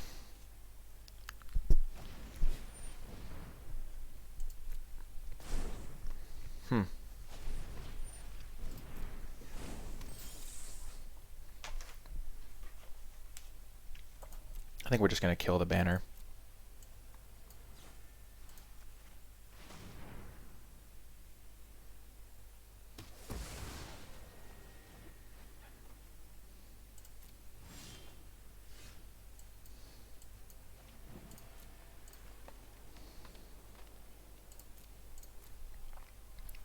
They have 17, we have 14.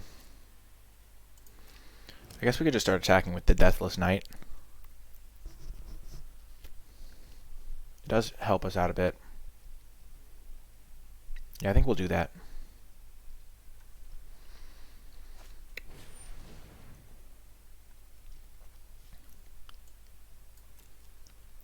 So now we just have a 5/5 with no reach. Sure.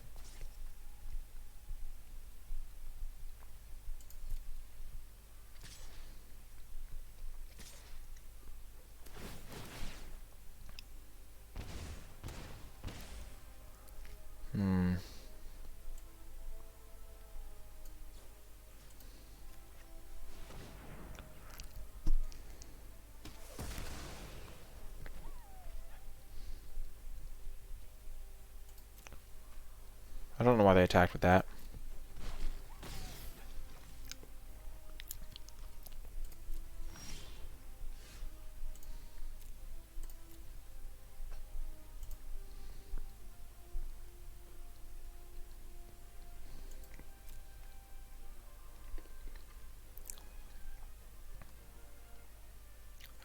Attacking with this just did nothing because I gained the life anyway.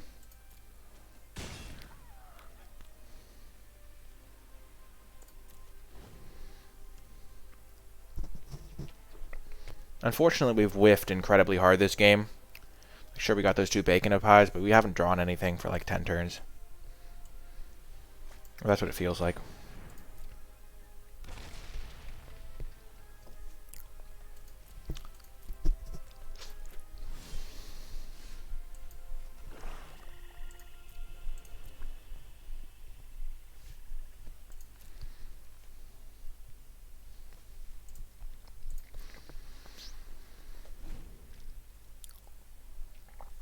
Oh man, come on, just give me a spell deck.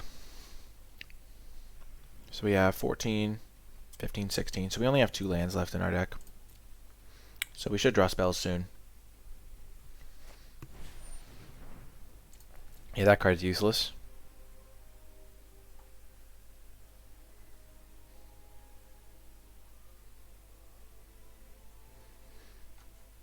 If they do activate it, then I have the deck size advantage.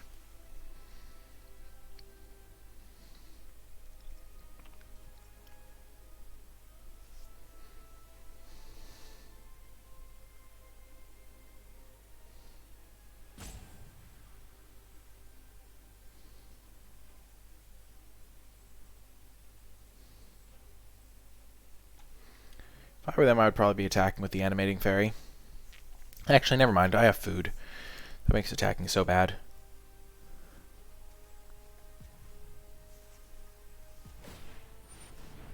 Whoa! They get a token. The fairy token. It is still kind of annoying on blocks. I do not have another foreboding fruit, I don't think. Actually, I do, so I can target them to make them draw.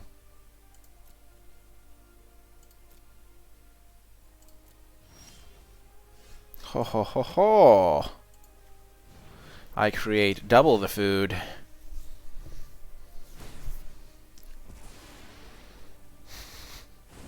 Wrecked! Let's go! I just don't think I can beat the mill counterspell right now. At least that's what it feels like.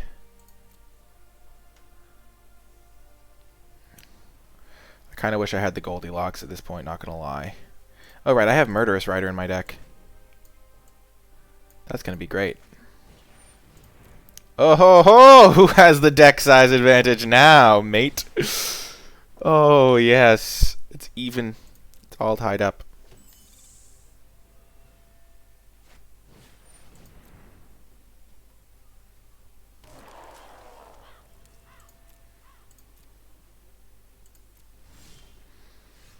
Oh yes.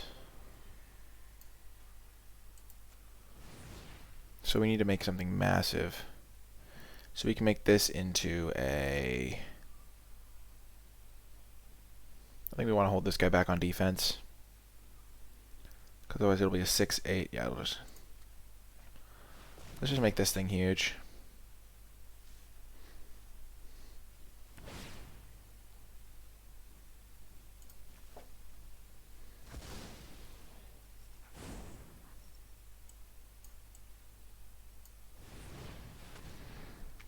And we have a lot of ways to gain life. I kind of just want to sacrifice a food now.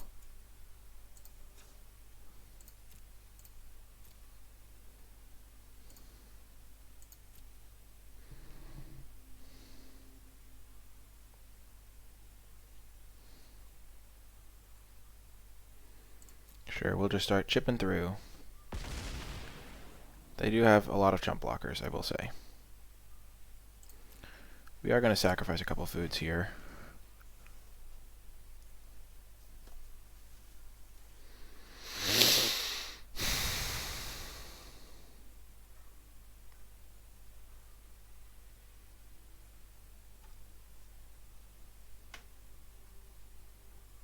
I guess we technically put ourselves dead to double Slaying Fire with this line by not sacrificing a food on our turn.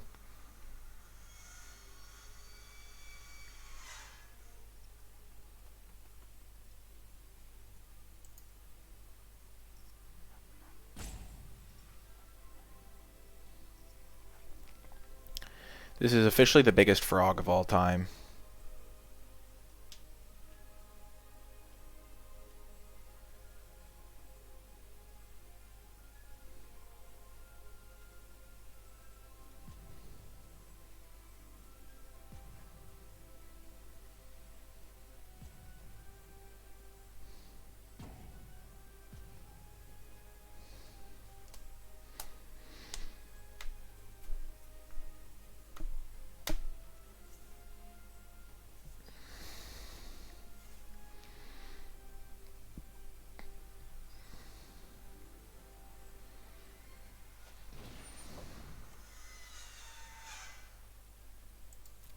Sad day.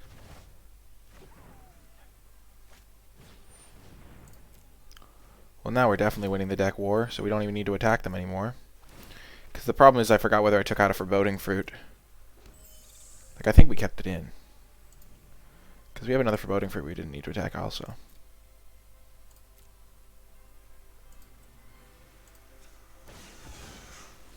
Just going to gain 3 life. So now they're going to deck first, so we don't have to care about anything. We have 1 land left in our deck, by the way. 3, 9, 14, 15, 16, 17. Yeah, we have 1 land left. Yeah, this is going quite well. Revenge of Ravens just carrying the squad here. I'm afraid that they have, like, a mill card. Because, like, this stuff doesn't make sense unless they have a mill card. Which is just so sad.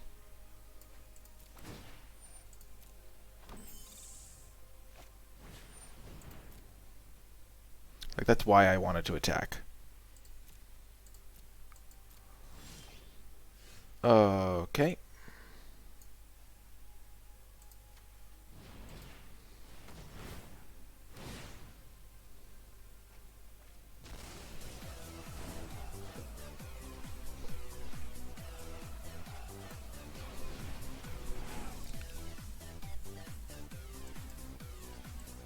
Thank you so much, Rado the Dogo.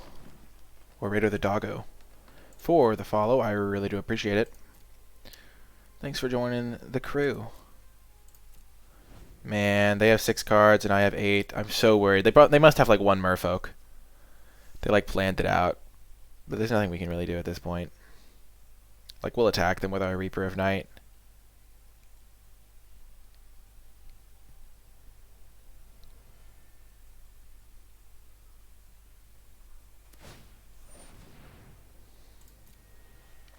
Even if they have the mill 4, maybe it's not good enough, because we have our draw too. If we draw that card, that is.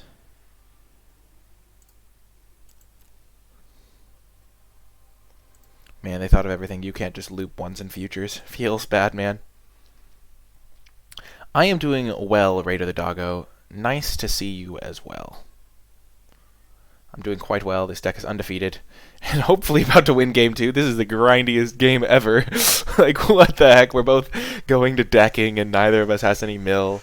And Revenge of Ravens is holding back like 20 creatures. You know, same old day in the life.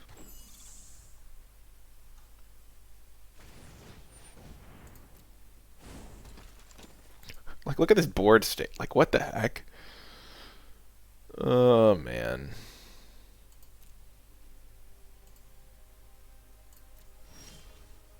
Hooray! More food for the children. Think of the children. It's a human peasant. He needs all the food he can get. Oh yeah, we get double food. We have 10 food. We're gonna gain some life. Just to be safe. And we're not attacking with this because they'll just chump because these guys are useless anyway. And now we just hope they don't mill our foreboding fruits. If they even have mill. Oh no! Mistford River Turtle. Oh gosh, it can make Roving Keep able to attack. We just gang block it. And we have like so much life.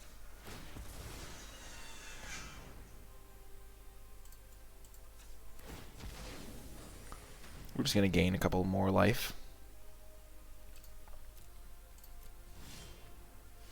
Oh, the children are starving here. They just want food.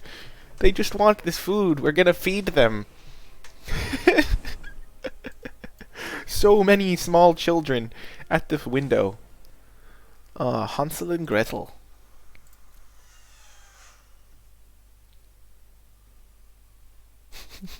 This is insane. Look at the board state. Remember when we had a 5/9 that just held back their entire team for like years? I remember. Yay, they make a fairy. Yes! Oh my gosh, that's so funny. Yeah, they had like 2 left and I had 6. But one of them was Murderous Rider, and I think I had my Reeve Soul still. So to buy an extra turn, I could have Reeve Souled my own Murderous Rider. Anyway, that is going to do it for that round. I hope you enjoyed it and hope you stay with me for the next one.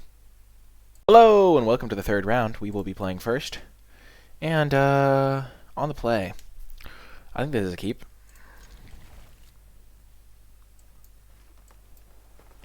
Like, honestly, we need to hit 2 lands, but that's not all that unreasonable.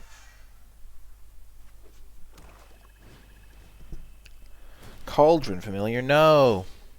Heck yes. Revenge of Ravens is going to be sweet. Oh no. Well, we're going to Reef Soul that guy. Maybe not immediately, but at some point.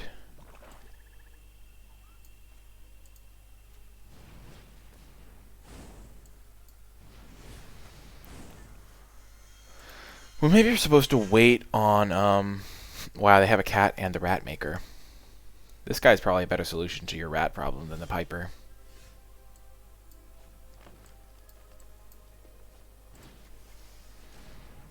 Yeah, we're just going to kill that.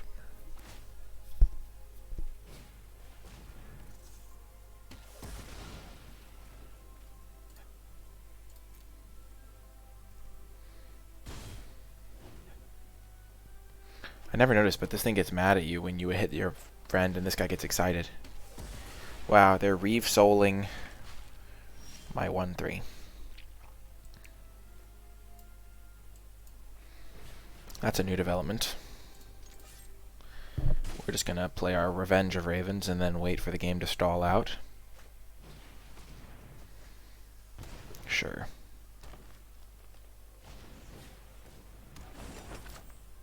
So it's the black-green mirror match. You know what you just did looked like fun, so I'm going to do it.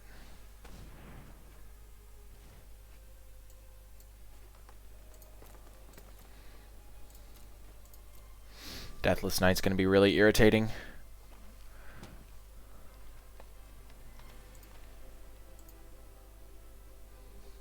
For them, I mean, not me.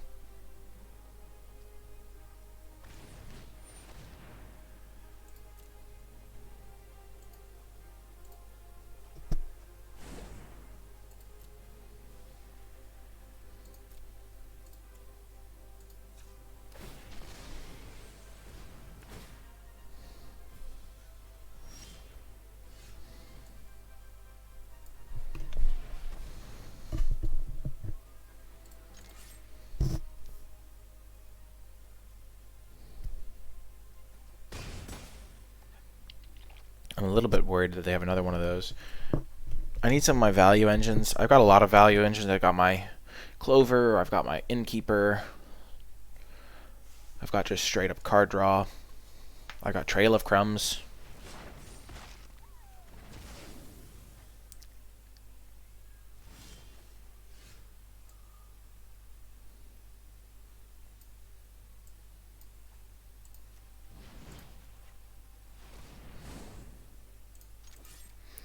We're going to do this because we'd rather try to nab their last 2 cards.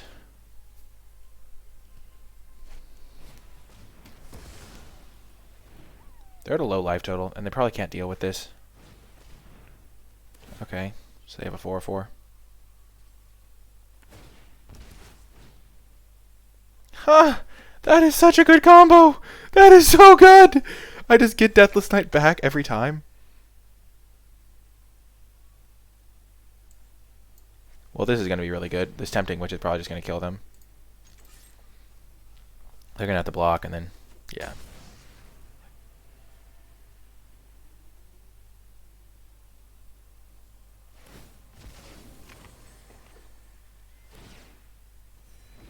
At some point, when I find another land, I'll be able to cast Bake into a Pie and Trail. And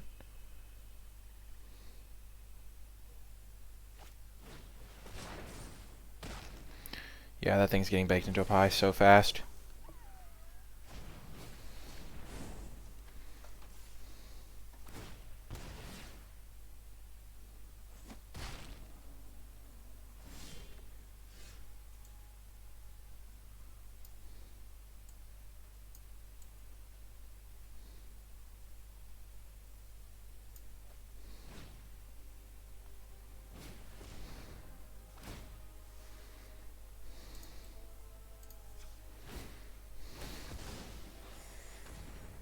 We're looking for land. Heck yes, we found it. Unfortunately, we had to get a swamp, which we couldn't use with our Curious Pair, but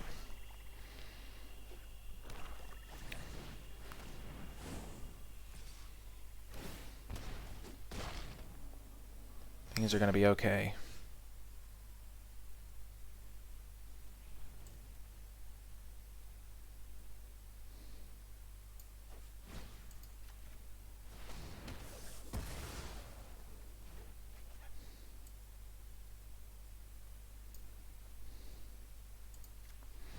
We're just going to cast it. Because we can just chump the Reaper of Night. Oh yeah, we're definitely going to chump the Reaper of Night.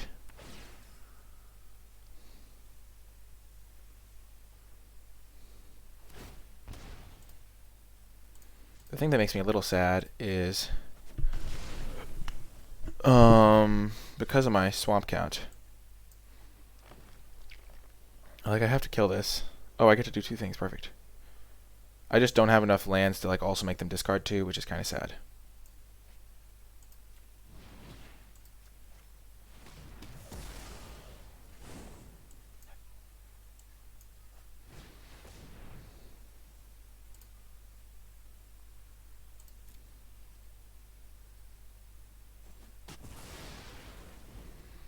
Nice. Like, if they just cast Tree Folk, I get to do all the shenanigans. No! What's coming back? It doesn't have haste, thank goodness.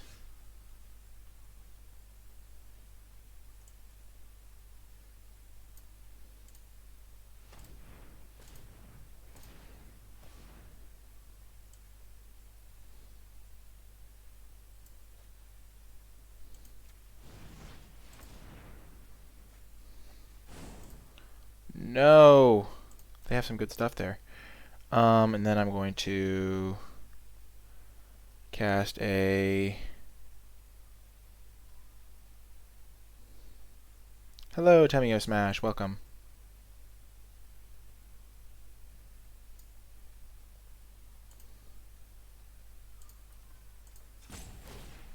I'm just going to sack a food.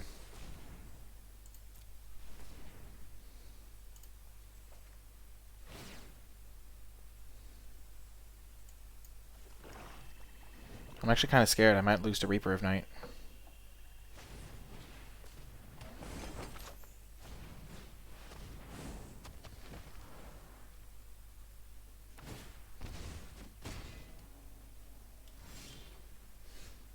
Oh, that's such a good draw.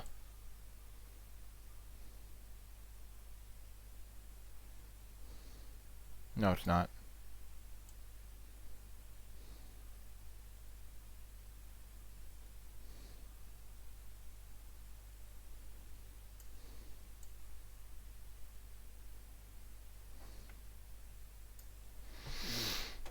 Okay, so we'll make Merreleaf Rider.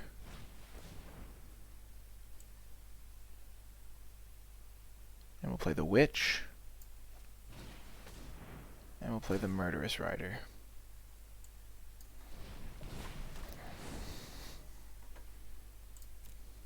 I think we might have them. This has been a really crazy game, though.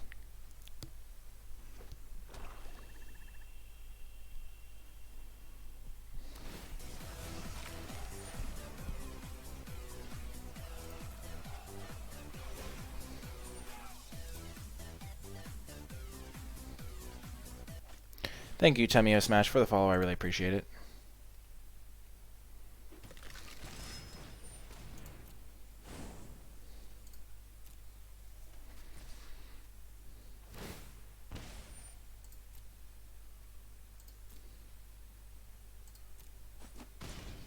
Okay, that's fine by me.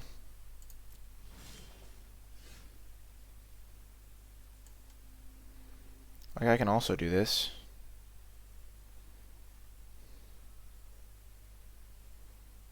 And that thing doesn't have flying.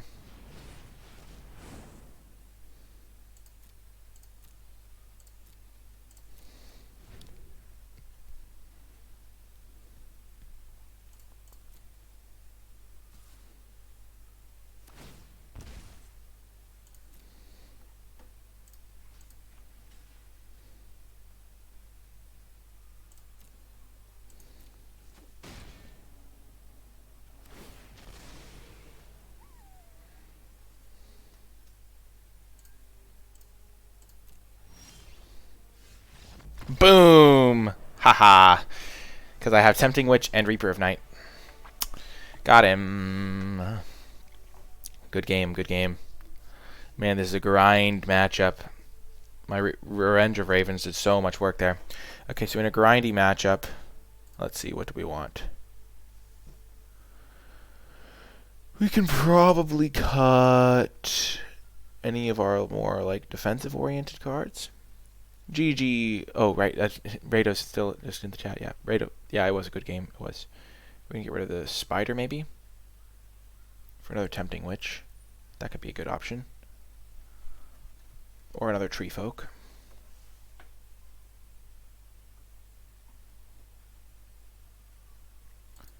Spider for a witch seems good to me. I like tree folk a lot.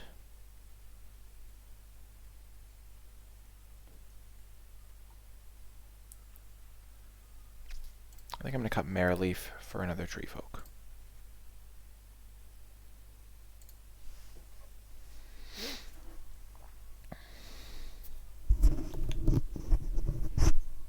But maybe that's wrong. But I feel like the board is going to stall, and Marrowleaf, I'm going to have an unbelievable amount of food for it to use its lure mode. Okay, there's a great hand. We do need one more swamp. I really felt like I needed more swamps. Maybe I should just be a 9/9 mana base, but then I can't really play the land. And the land has been really good.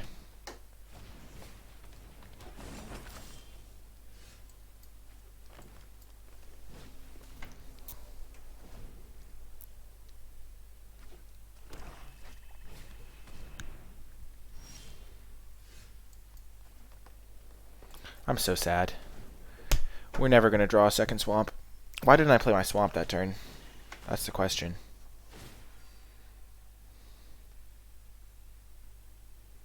Swamp me.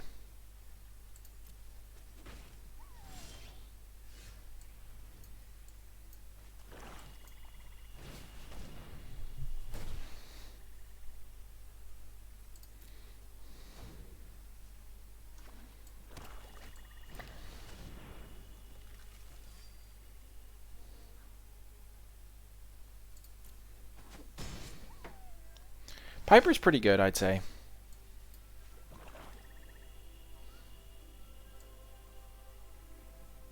Like, good enough that I'm probably going to kill it here.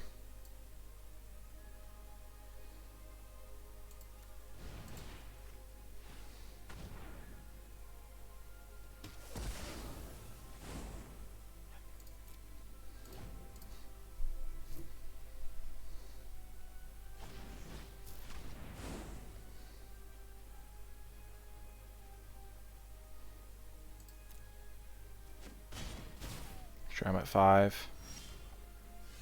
Not a huge deal.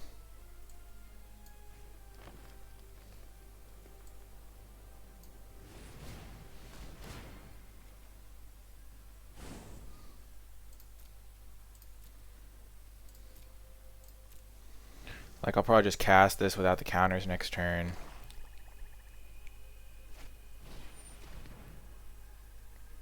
Okay, that's kind of annoying.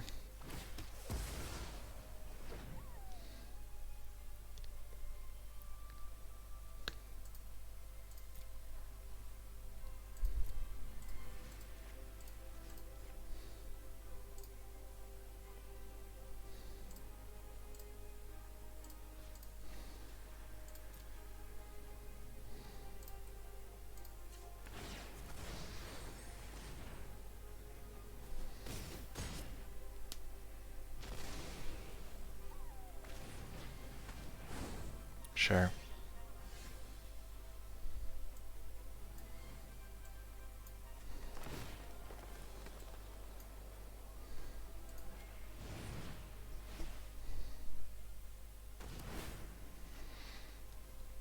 Like, sure, they can suicide some stuff in, but then I eat this, chump this, go to 3. Okay. So that's actually a really good draw.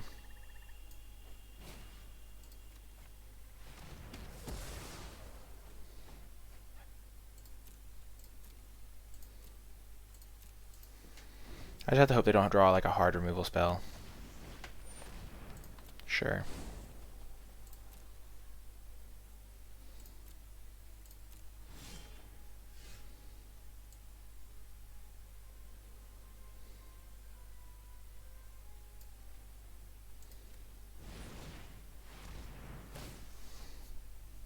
Oh, Revenge is going to be really good.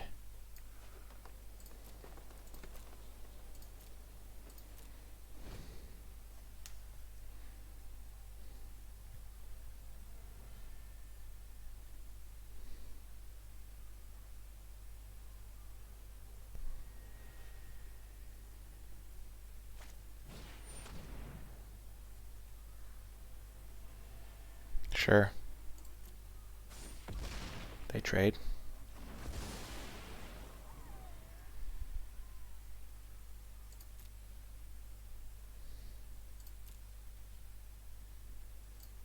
We're just going to sack it now so we have the mana free for when we want it. I think you'd probably first pick Piper, but you wouldn't, like, be, like, over the moon about it.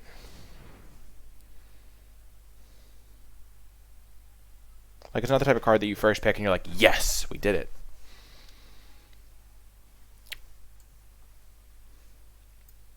We're going to hold this forest in case they have their own. Actually, yeah, in case they have their own. Like, discard too.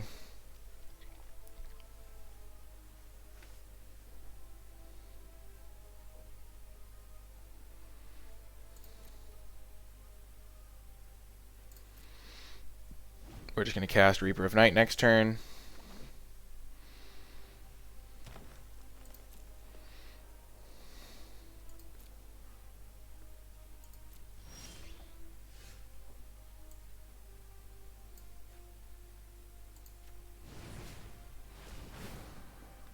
Edgewall Innkeeper has just been a complete and utter beating this game. He's drawn us 1, 2, 3 cards now.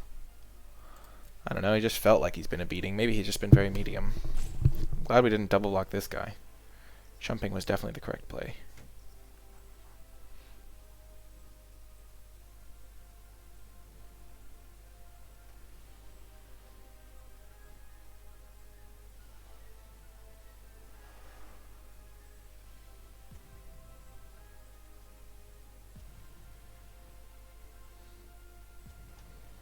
I know, it's 3 cards and probably more, like this Curious Pair is also going to be important.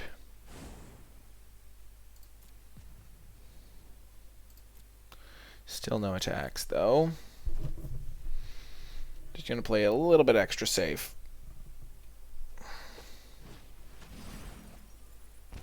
Nice. They're trying to grind. I respect it. I respect the hustle. Gotta respect the hustle. Also, this just doesn't trade well into their board at all.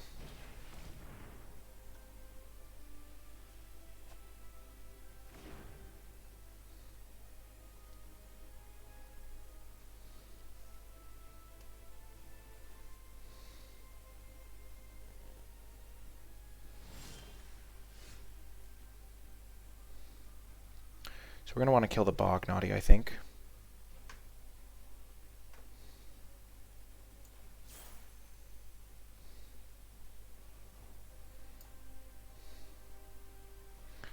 So we're going to start by just Curious Pairing. Draw our card.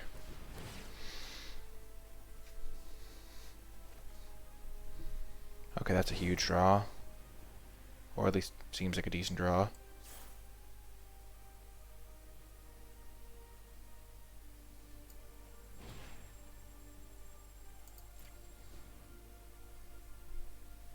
They have 8 mana, so they can kill my Innkeeper.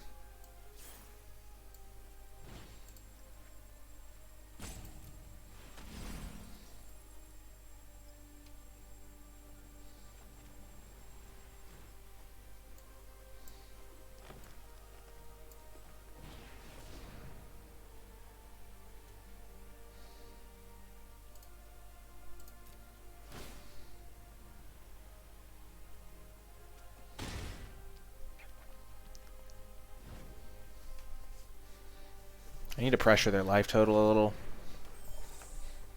Sure that they get to kill my Innkeeper, probably.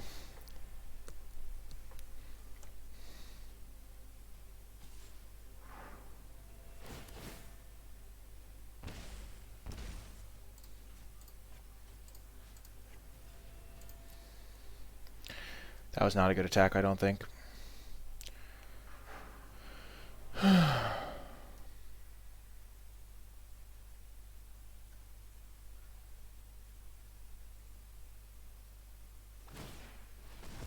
Yeah. Yeah, but this is going to work out so badly for them.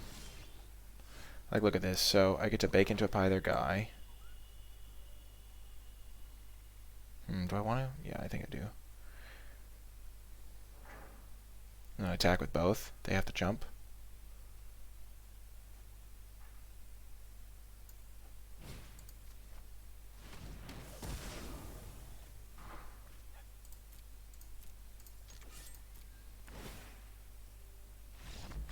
And they scoop it up.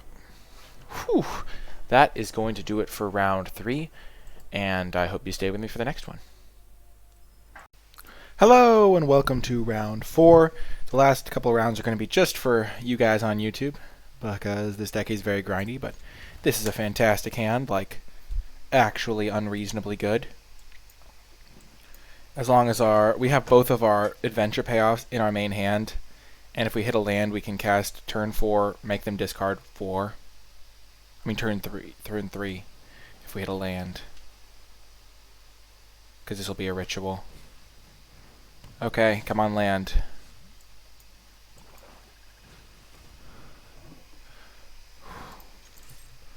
All we need is a land, and then they're going to lose their entire hand. Come on, land. Come on. This is your time to shine. Even without that, we're going to be able to get turn 4, but it would be best to just... because if we hit a land, we can just make them discard their entire hand, basically.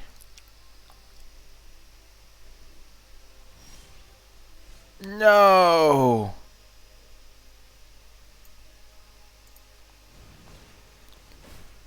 We're going to add green, green.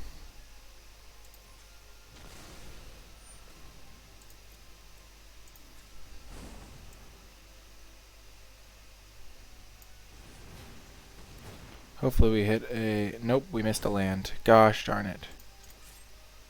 They might actually kill the Rose Thorn Acolyte. That would suck.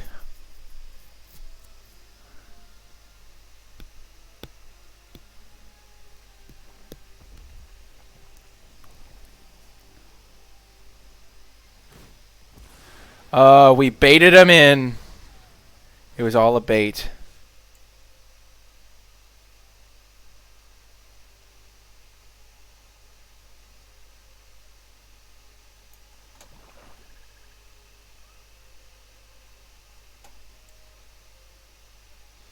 I played my land wrong. We're just going to draw a card.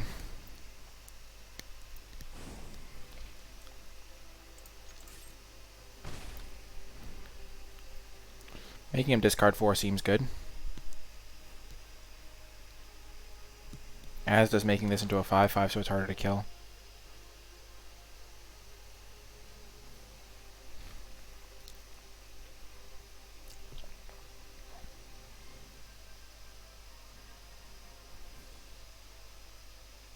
Man, this little combo is so good. Oh, goodness. What do they have?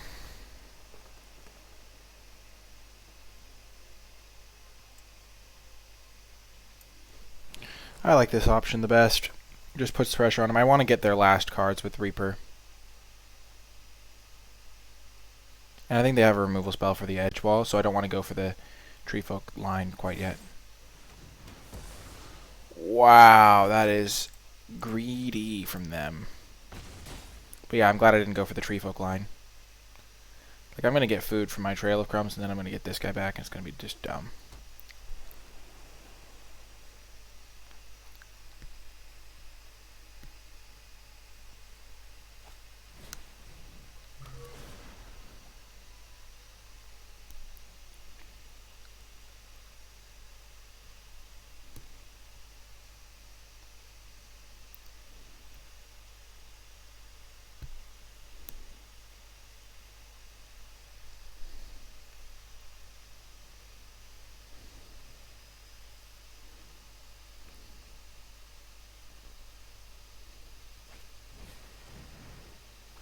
Okay, so we'll make him discard 3.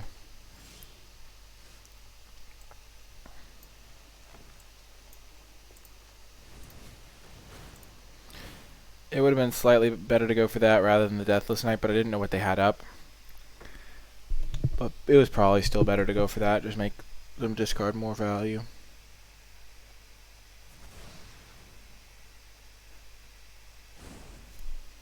Oh shoot, they had a Lockmere Serpent. Well, that's terrifying. Next turn I can use both modes of this.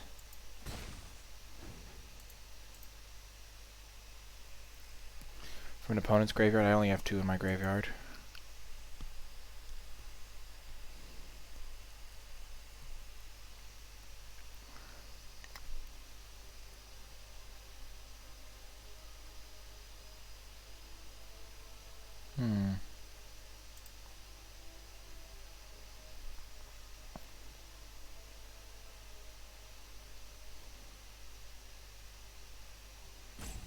I wonder what they drew. They probably drew a kill spell, maybe.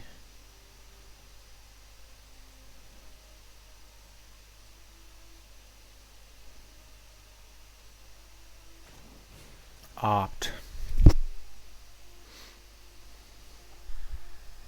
It's a land, maybe. Yeah.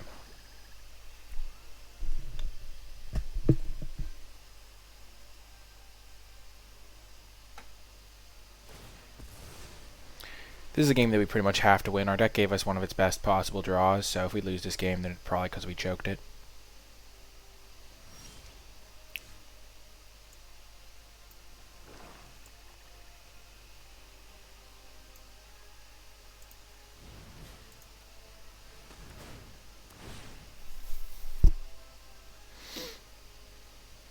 This is a 7/7.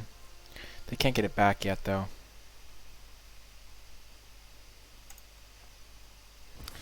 Let's just make Edgewall really big.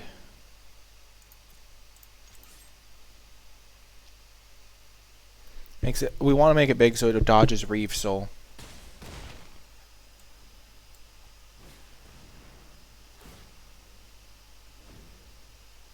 Deathless Knight will come back soon.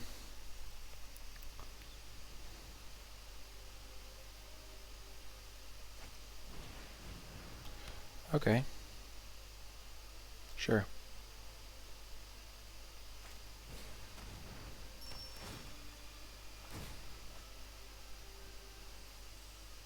That's okay.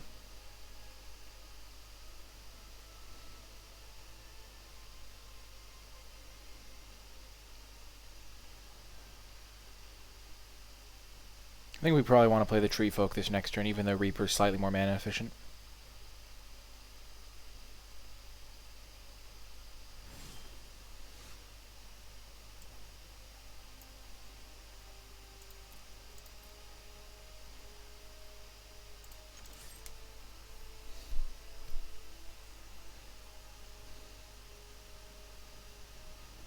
And this is a burned for 2, which is nice.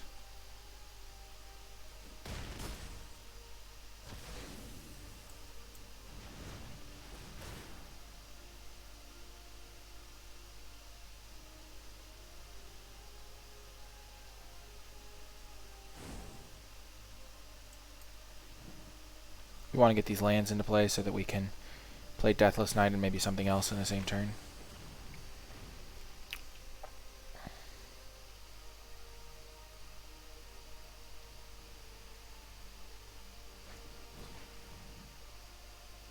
Revenge of Ravens is going to be good against the Improbable Alliance. So they're going to make a thing this turn, and then they're going to crack Wishing Well on my turn to make another thing. Oh man, they have a lot of 1/1s. Irritating.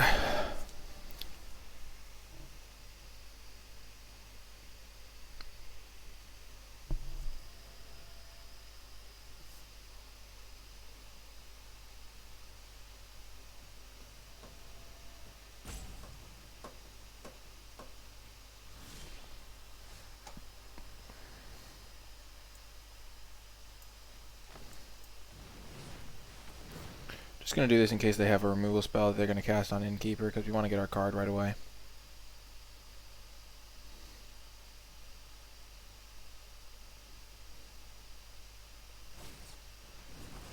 Yeah, I knew they had a. I knew they might have a counter.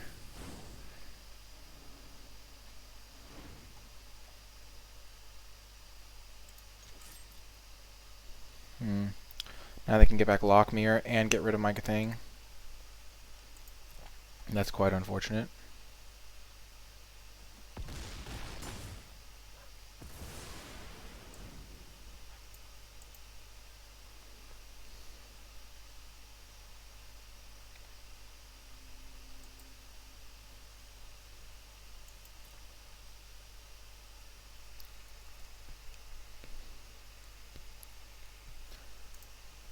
What is it? Activate this ability only. Probably sorcery.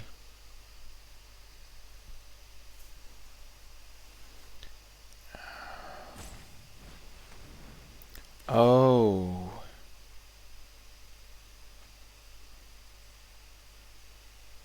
Having this as a 5/5 is pretty relevant now.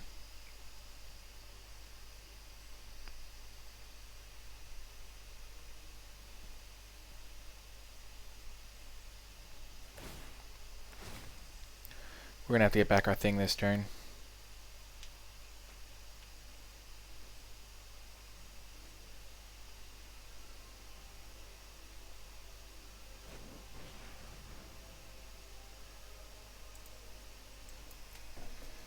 So we have 6 in the graveyard, so this thing's going to be able to come back regardless, but we want to get this Deathless Knight out. And that might even be game. I didn't do the exact math.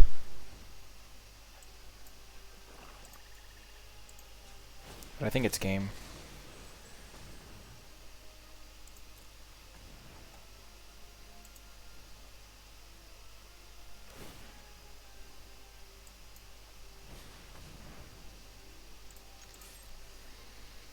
Like they block 6, they take 10. We just grind so well. Okay, so they have Lockmere, they have a couple enchantments. We're definitely going to bring in our, what's it called? Return to Nature.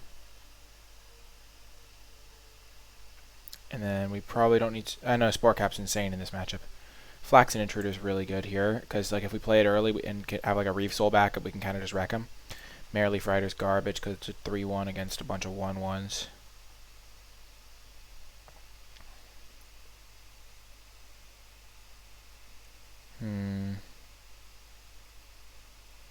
I think I'm going to get rid of Tempting Witch. Got rid of a little bit of food synergy for making our deck a little bit better after sideboard against their specific plan. Mereleaf Rider's not that good. Tempting Witch is like not really good at blocking their stuff. Man, we had a great start that game. And it kind of looked like it could have been close if they'd had slightly better cards. Oh, man. Slivex. Slivex.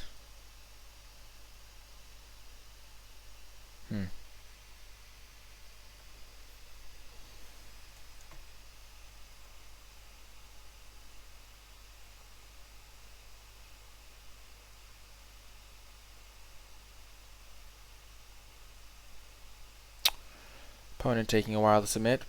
Probably trying to make their deck grindier.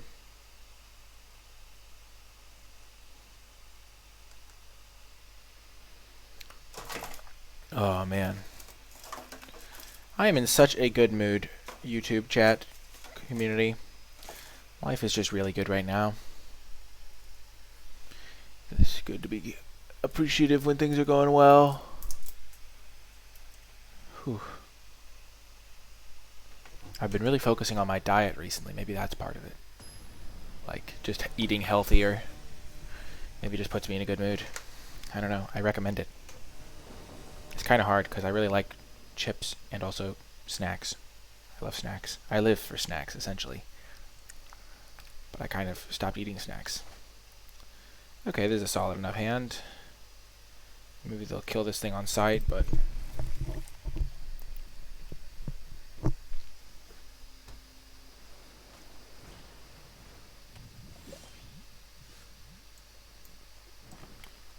So Innkeeper is not going to get us any value this game. But if it eats a Scalding Cauldron, that trades up on mana for us. It also might deal 2 damage to them, depending.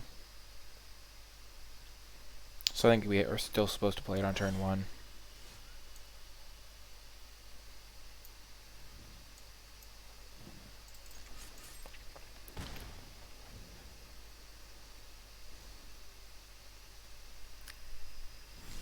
Ooh, they missed a land. Nice.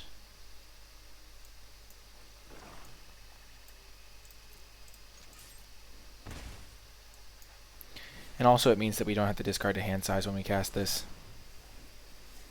Ooh, so we're not going to want to cast that right away, but it is a good card. So we're just going to fire away. Come on, Deathless Knight.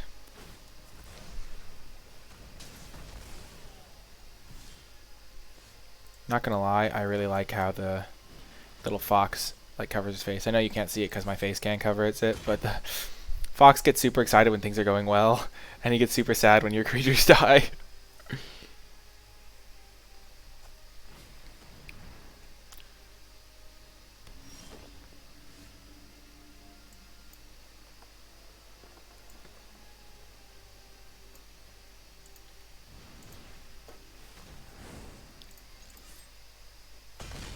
That should make it a little tricky for my opponent. They're at 8, and I'm about to play a 6/5 to go with my 6/4.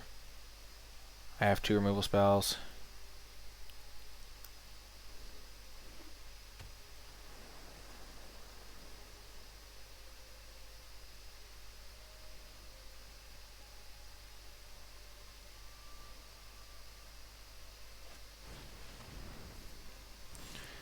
Oh, no, no, no. Young Conrad.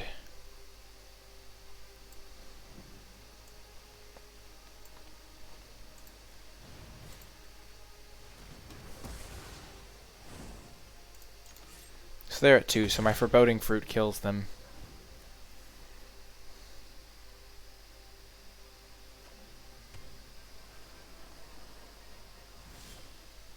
So they maybe have Lock Me or Serpent.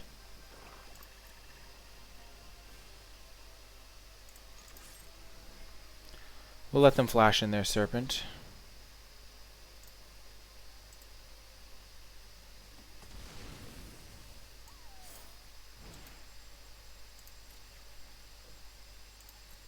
We'll pay Adamant, why not? Got him!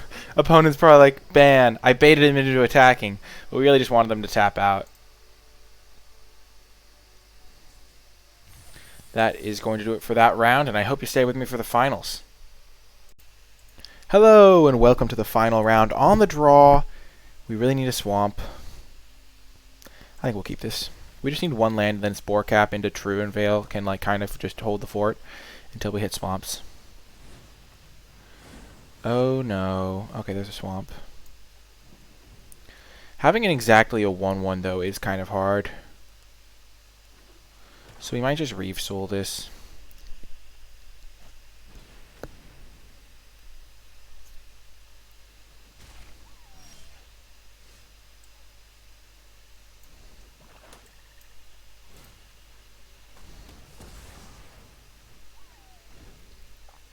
I think that's just the correct play. Otherwise 3 mana 5/5 attacking us is just too scary. And our 1/5 is really good against that guy anyway.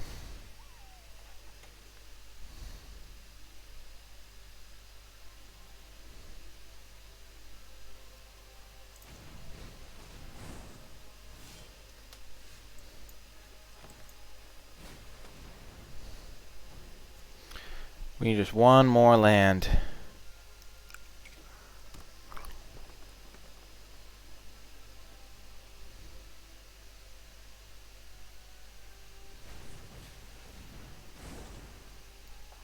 Oh no.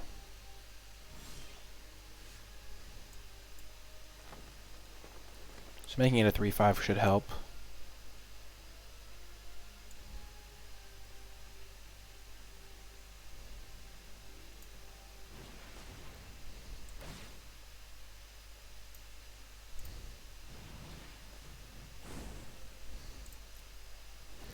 Next turn, I think I just use 2 Unveil. veil.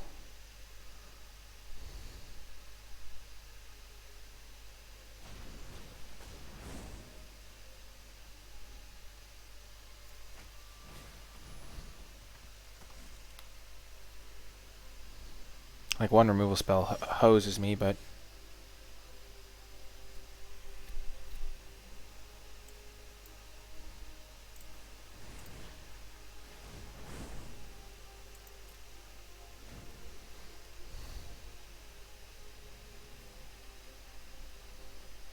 I am not in a good spot right now, I will admit.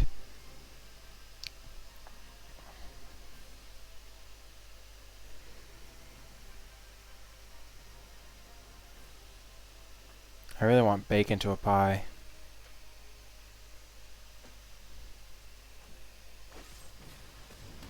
No, I said I want bacon to a pie, not I want my opponent to have bacon to a pie. 8, 10, yeah, we're dead. Yikes. Okay.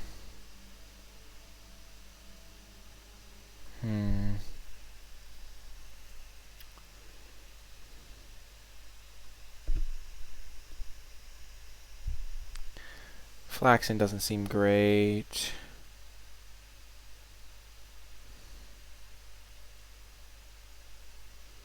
I think we probably just run it back. It's just hard to beat the 5-5 because it's just so big and it just throws off my game plan.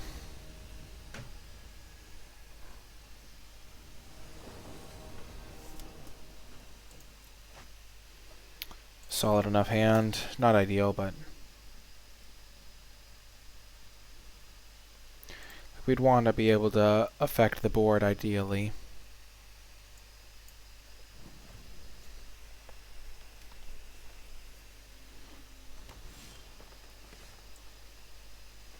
Well, that's a good draw. Making them discard 4 seems pretty solid.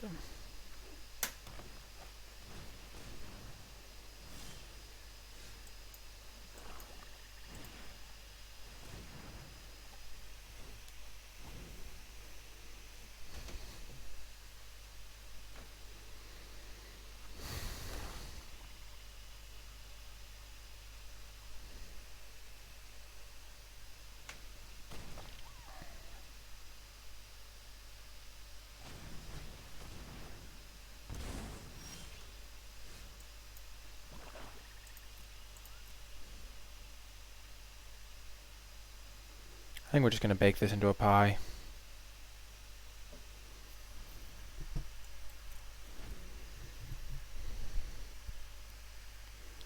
It's kind of spewy, but we have big guys to block their bigger guys.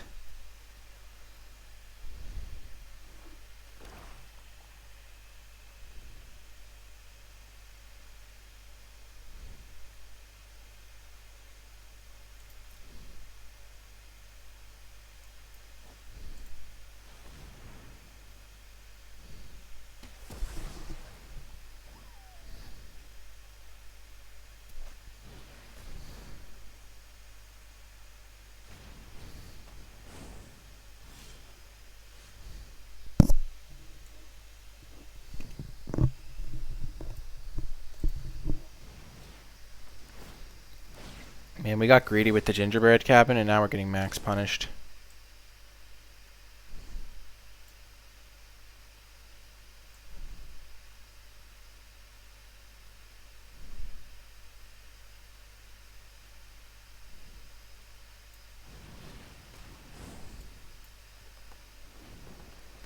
We have enough food. I think we're going to be okay, but Belle of the Brawl is definitely annoying.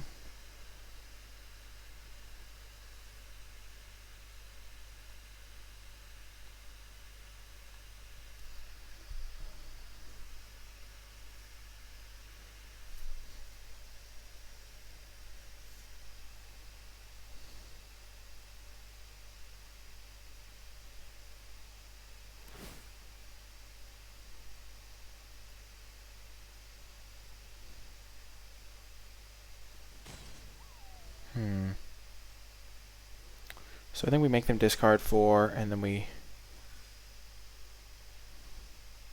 gain 3 life.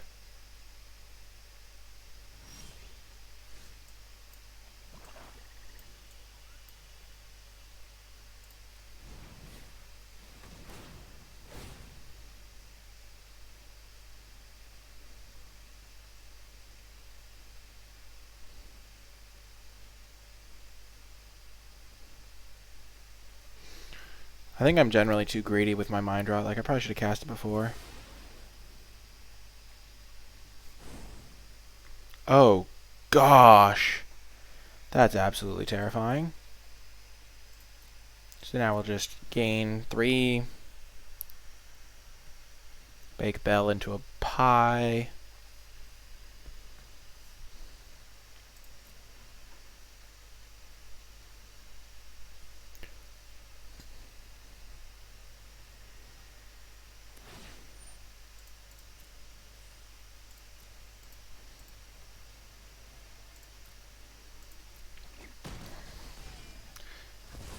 I think we just want to cut down on damage we take here.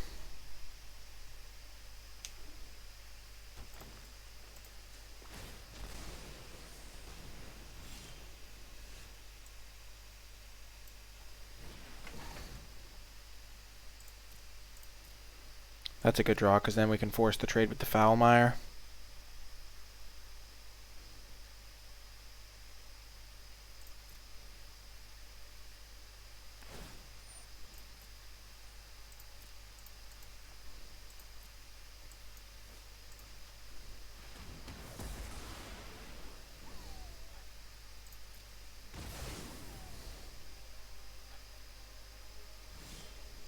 Land is good, because we want to make this thing just massive. We can just add 4 counters to it, and they scoop it up.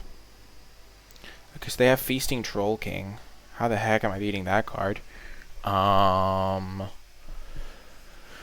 Jesus. That's absurd. Kenrith's Transformation is kind of okay against Bell of the Brawl.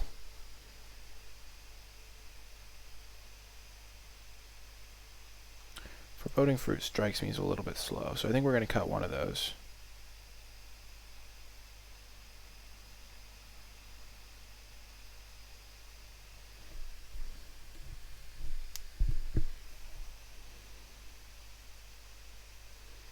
For just another 2 Unveil? That doesn't seem very good. For Kenrith?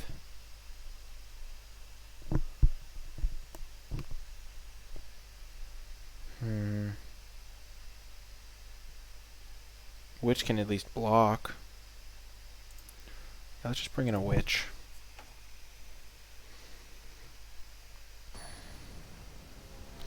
We're just going to have to grind through the Troll King, I guess.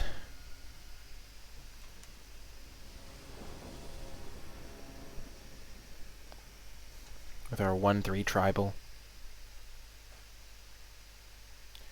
Nope. Have to mulligan. They're mulliganing too, which helps us. Jeez. Ooh, they're mulliganing again. We have to mulligan again too. This is a fine hand though. Oh my god, this hand is great. Mind Rot really punishes mulligans. I'm not sure if we can keep the Mind Rot. I think we might get rid of these two. That makes sense to me.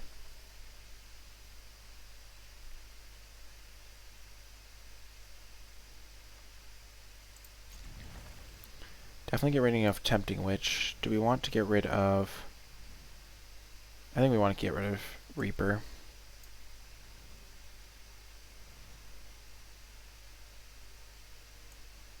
If we get rid of Reeve Soul though. Reeve Soul is an interesting one. Because they probably can't formulate a super aggressive plan with this many cards. Let's think. What cards are we most afraid of? I think we probably want to get rid of the Reeve Soul here.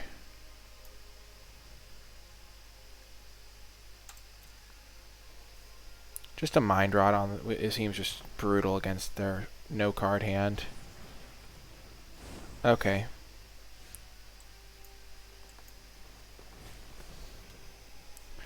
Immediate regret. Lovestruck Beast is disgusting. I forgot they had that card, if I'm being honest.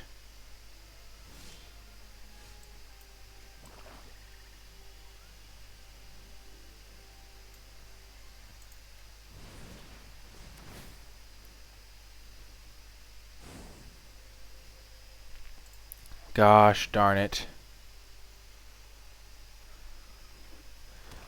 I got super greedy for no reason. I'm so bad. If I had kept Reeve Soul, I would have been fine. Gosh darn it. The errors.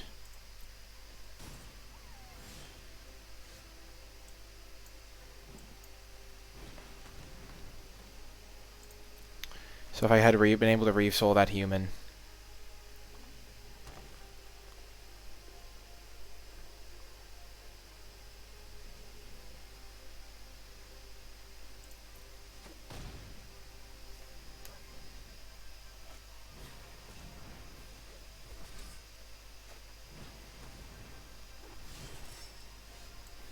We got punished to the max for that poor mulligan decision. If I'd been able to kill this 1-1.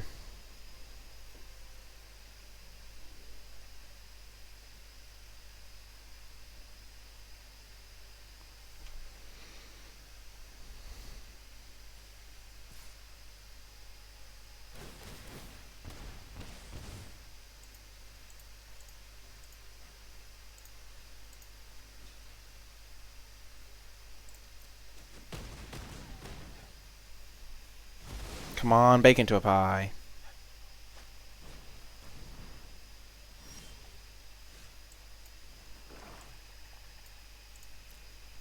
Gosh darn it, I punted this so badly. I'm so bad. That's so sad. Oh my gosh. If I'd kept Reeve Soul.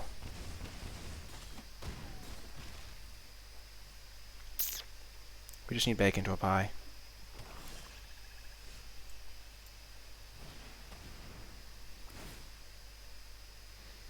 So we go up to 7.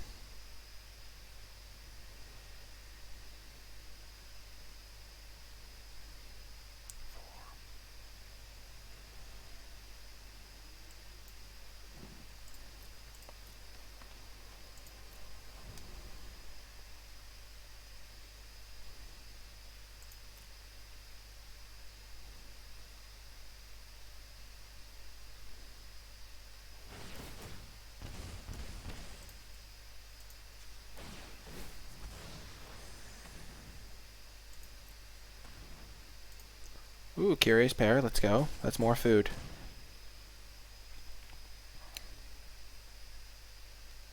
It's 2 more foods, actually. Land is good.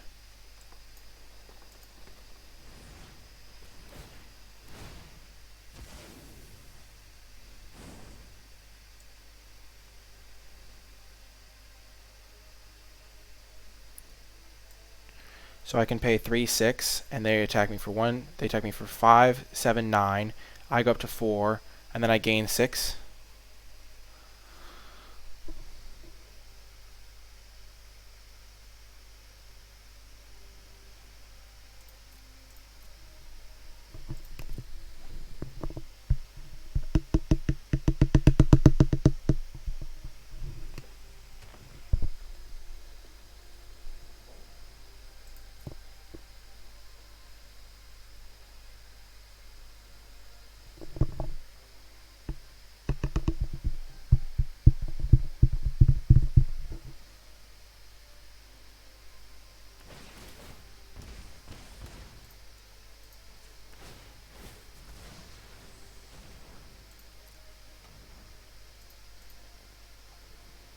Give me another curious pair.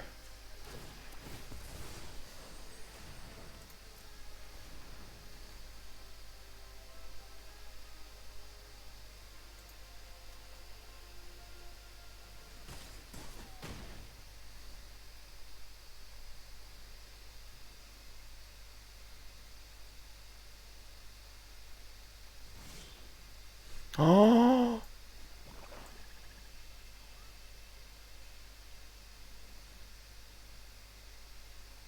So, okay, let's just think it out. So, if I kill this, then play Curious Pair and sack the food, I'll be at a good life total.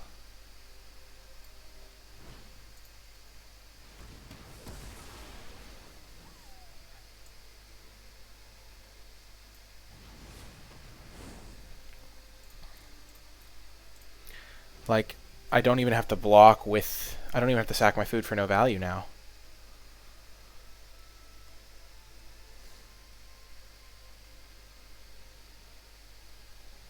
Oh my gosh, we might win anyway, despite my terrible mulligan decision.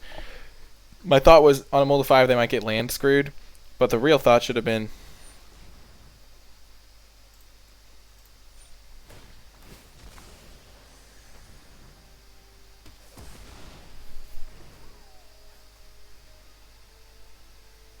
Don't have an adventure. I am so disappointed. I'm so bad.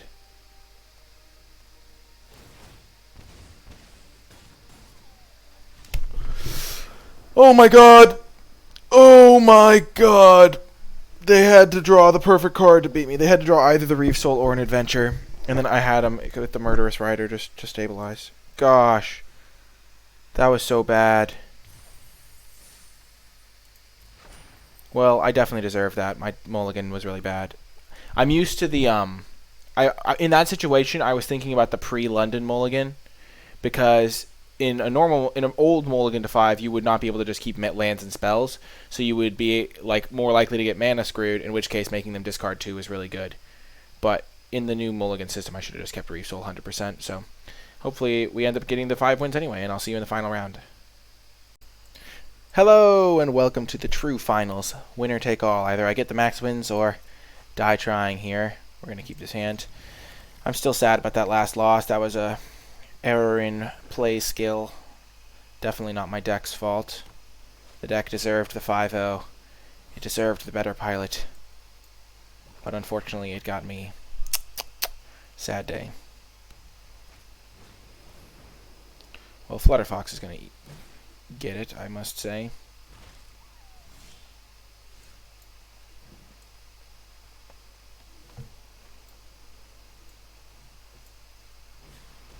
But not yet.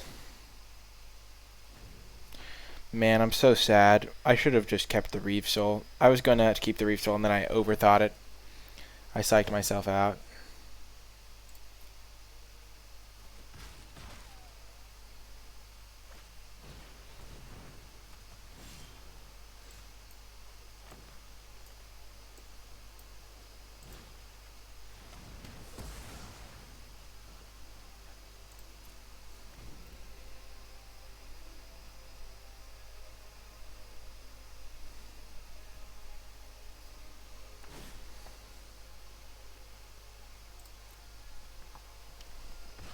If you're wondering why I'm not blocking, it's because there's so many combat tricks that just wreck me there.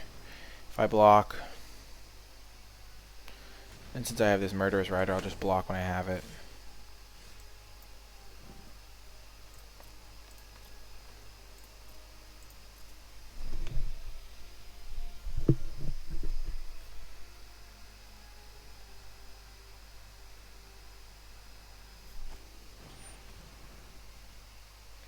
These things are only 1/1s if there's...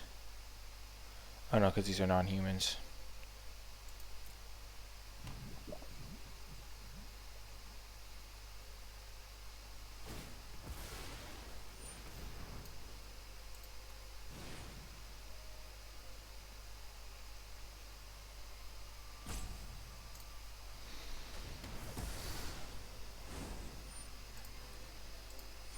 Maybe I outplayed myself.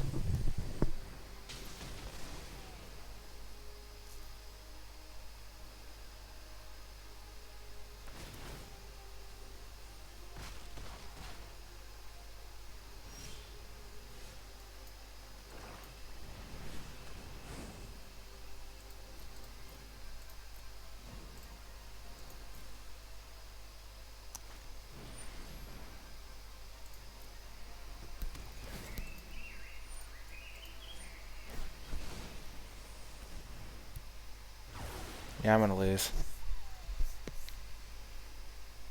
They had this stupid Shepherd. I was playing around the Garen Break guy.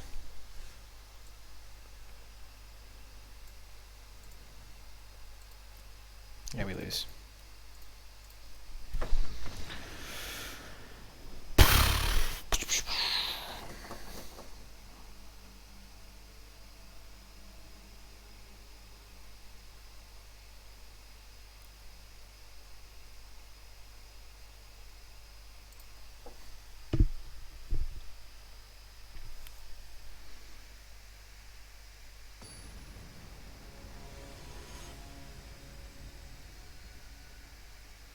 The worst part is in the back of my head, I knew they had a card that I cared about, like Love Struck Beast, but I just couldn't remember what the card was. Like, I knew they had a second scary card, and then they played the turn one thing, and I was like, oh god, where's my Reef Soul?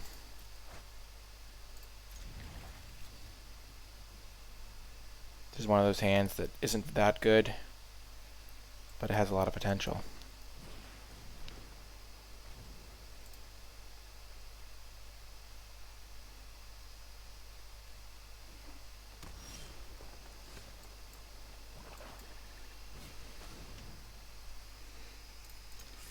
We need one land.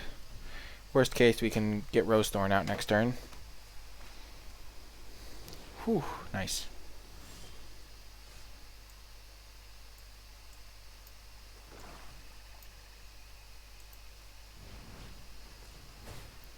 Let's add green, green.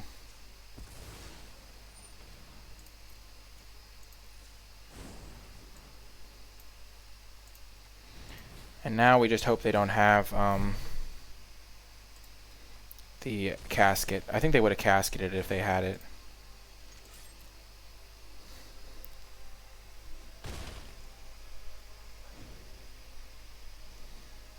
Please don't casket me, bro.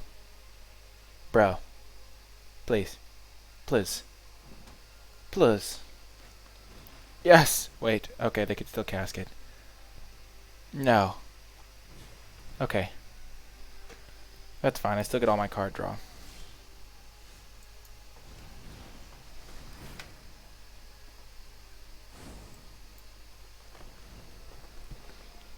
I'm going to land away from my tree folk.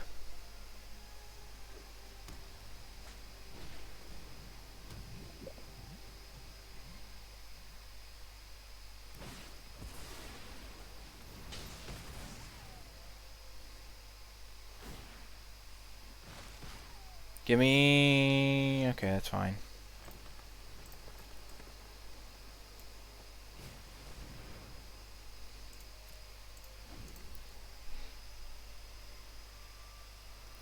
Maybe I'm supposed to attack there.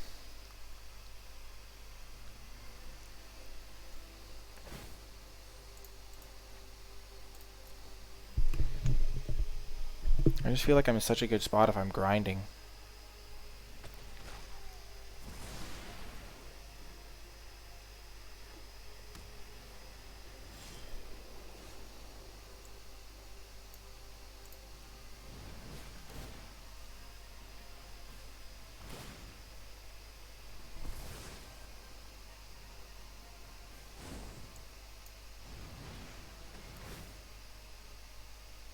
And we can sack a food to get back our Deathless Knight.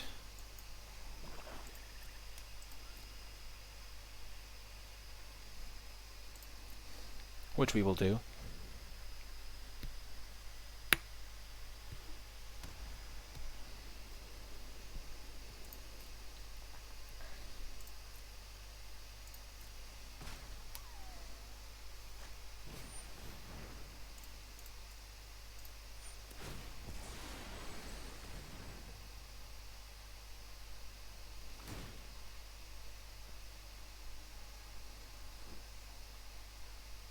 If we get up to 8 mana, we can make a massive threat. Okay, that's a fantastic draw. We're just going to cast that now. I feel like it's correct. Because all of a sudden these guys just really don't threaten me. And then I can just get this tree folk down. If I draw 2 more lands, I can just go this.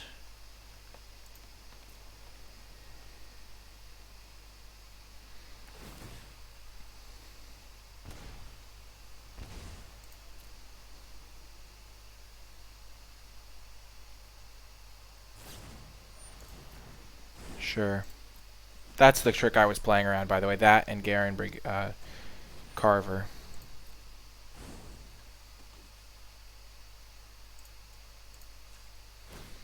We're just going to use it because we have a lot of uses for our mana right now.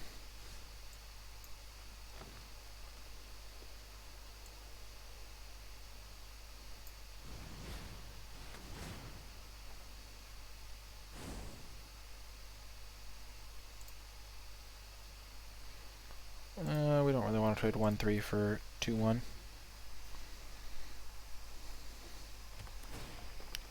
Next turn's going to be a good turn, though.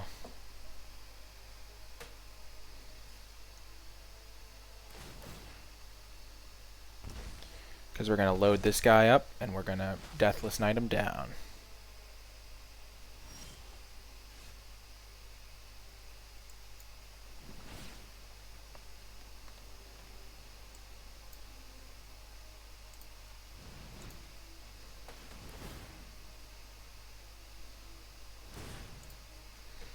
Just going to make this guy as big as possible.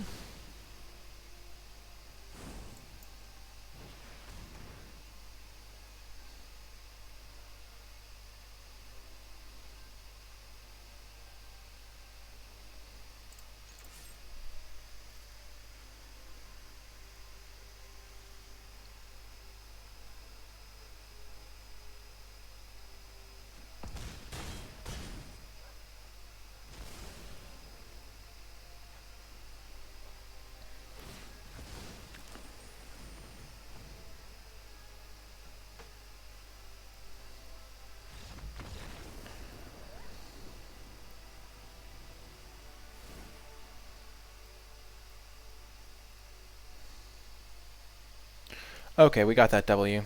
Time to focus up. Fell the Pheasant coming in. Return of Nature coming in. Flaxen Intruder. Maybe. No.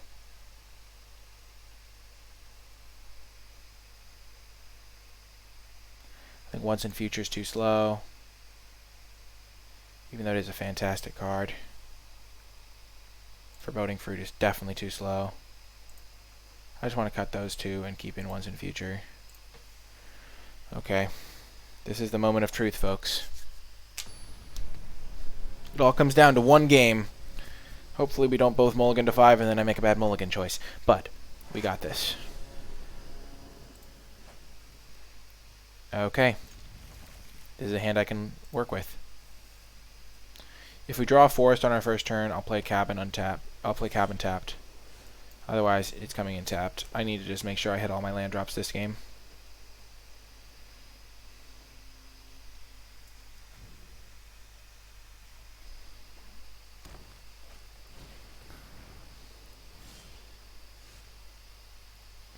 Okay, swamp, sure.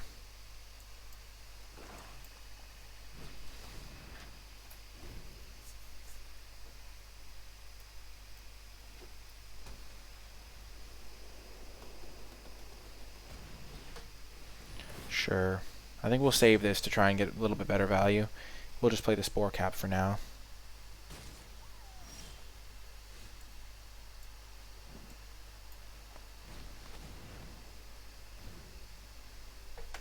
Establishing our defenses. Like the fact that we can use this for a ritual is so good. A ritual is like you use 1 mana and you get 2. Having the Lucky Clover makes me feel really good because then my Curious Pair just gains me so much life. Come on, deck. You've been grinding at it all day, deck. Just come in clutch this time. Oh no. It's okay. It's okay.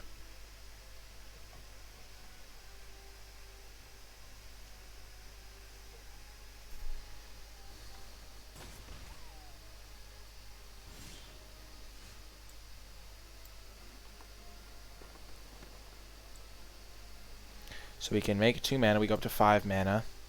Use this and also play Deathless Knight.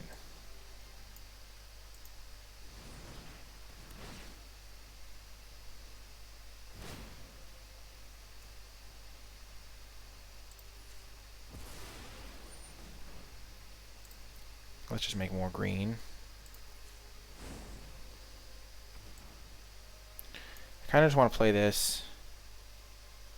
No, let's just make a food, 2 foods.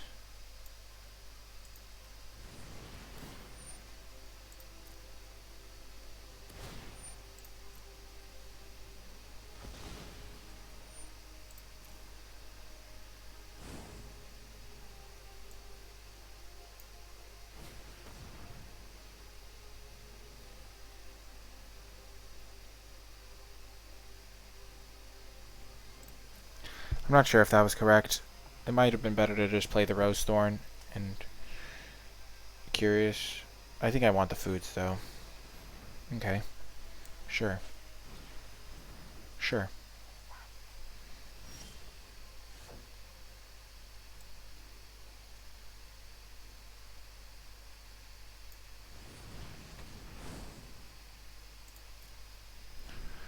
Oh, it's so close.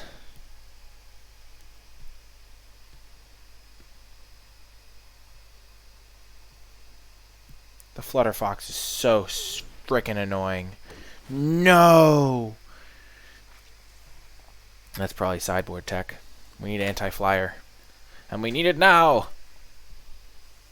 No! Oh no!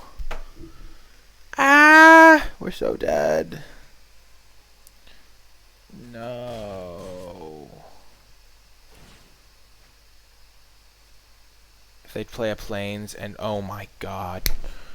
That's so BS.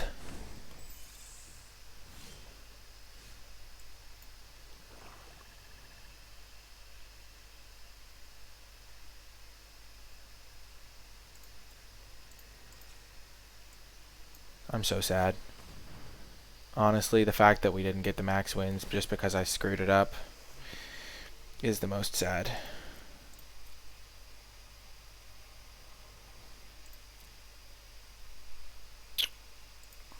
Like, we're not technically out of it. We have so much life gain right here, but they're just hitting us for too much.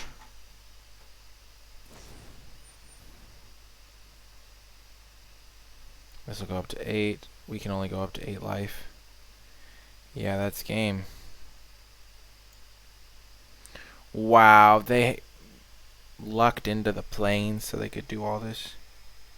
Or land, I guess. They need another plains. No, they could have just redone it on the next turn.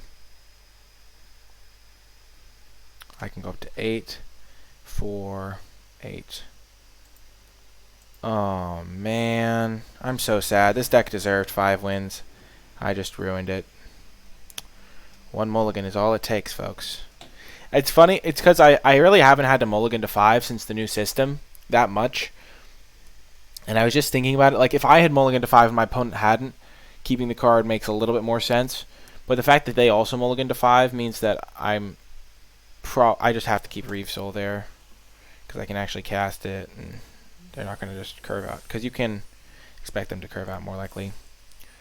Well, we did mess up, but, you know, not the end of the world. That is going to do it for this draft video. If you made it all the way till the end, type hashtag mull5 in the comment section down below, or hashtag grindfest, because those were definitely grindy games. If you would like to support the channel, you can remember to hit that thumbs up button, subscribe to the channel, click that bell icon so you don't miss any future videos, and leave those comments if you have any questions. If you would like to catch the stream live, you can find it at twitch.tv/NicolaiBolas, and if you would like to support the channel, you can do so via the Patreon, patreon.com/NicolaiBolas. It really does help me out a ton, everyone that supports the channel over there, and you get some pretty cool rewards in the process, like my full card tier list. So if you want more content and also to support the channel, be sure to check that out. But that is going to do it for this video. I'd like to briefly thank all of my patrons that support at the $10 level per month. It really does help me out a ton. Thank you so much to those patrons. Thank you so much to all of my other patrons. I really do appreciate all of you guys and girls. Yeah, that is going to do it for this video. I hope you enjoyed it, and I'll talk to you guys next time.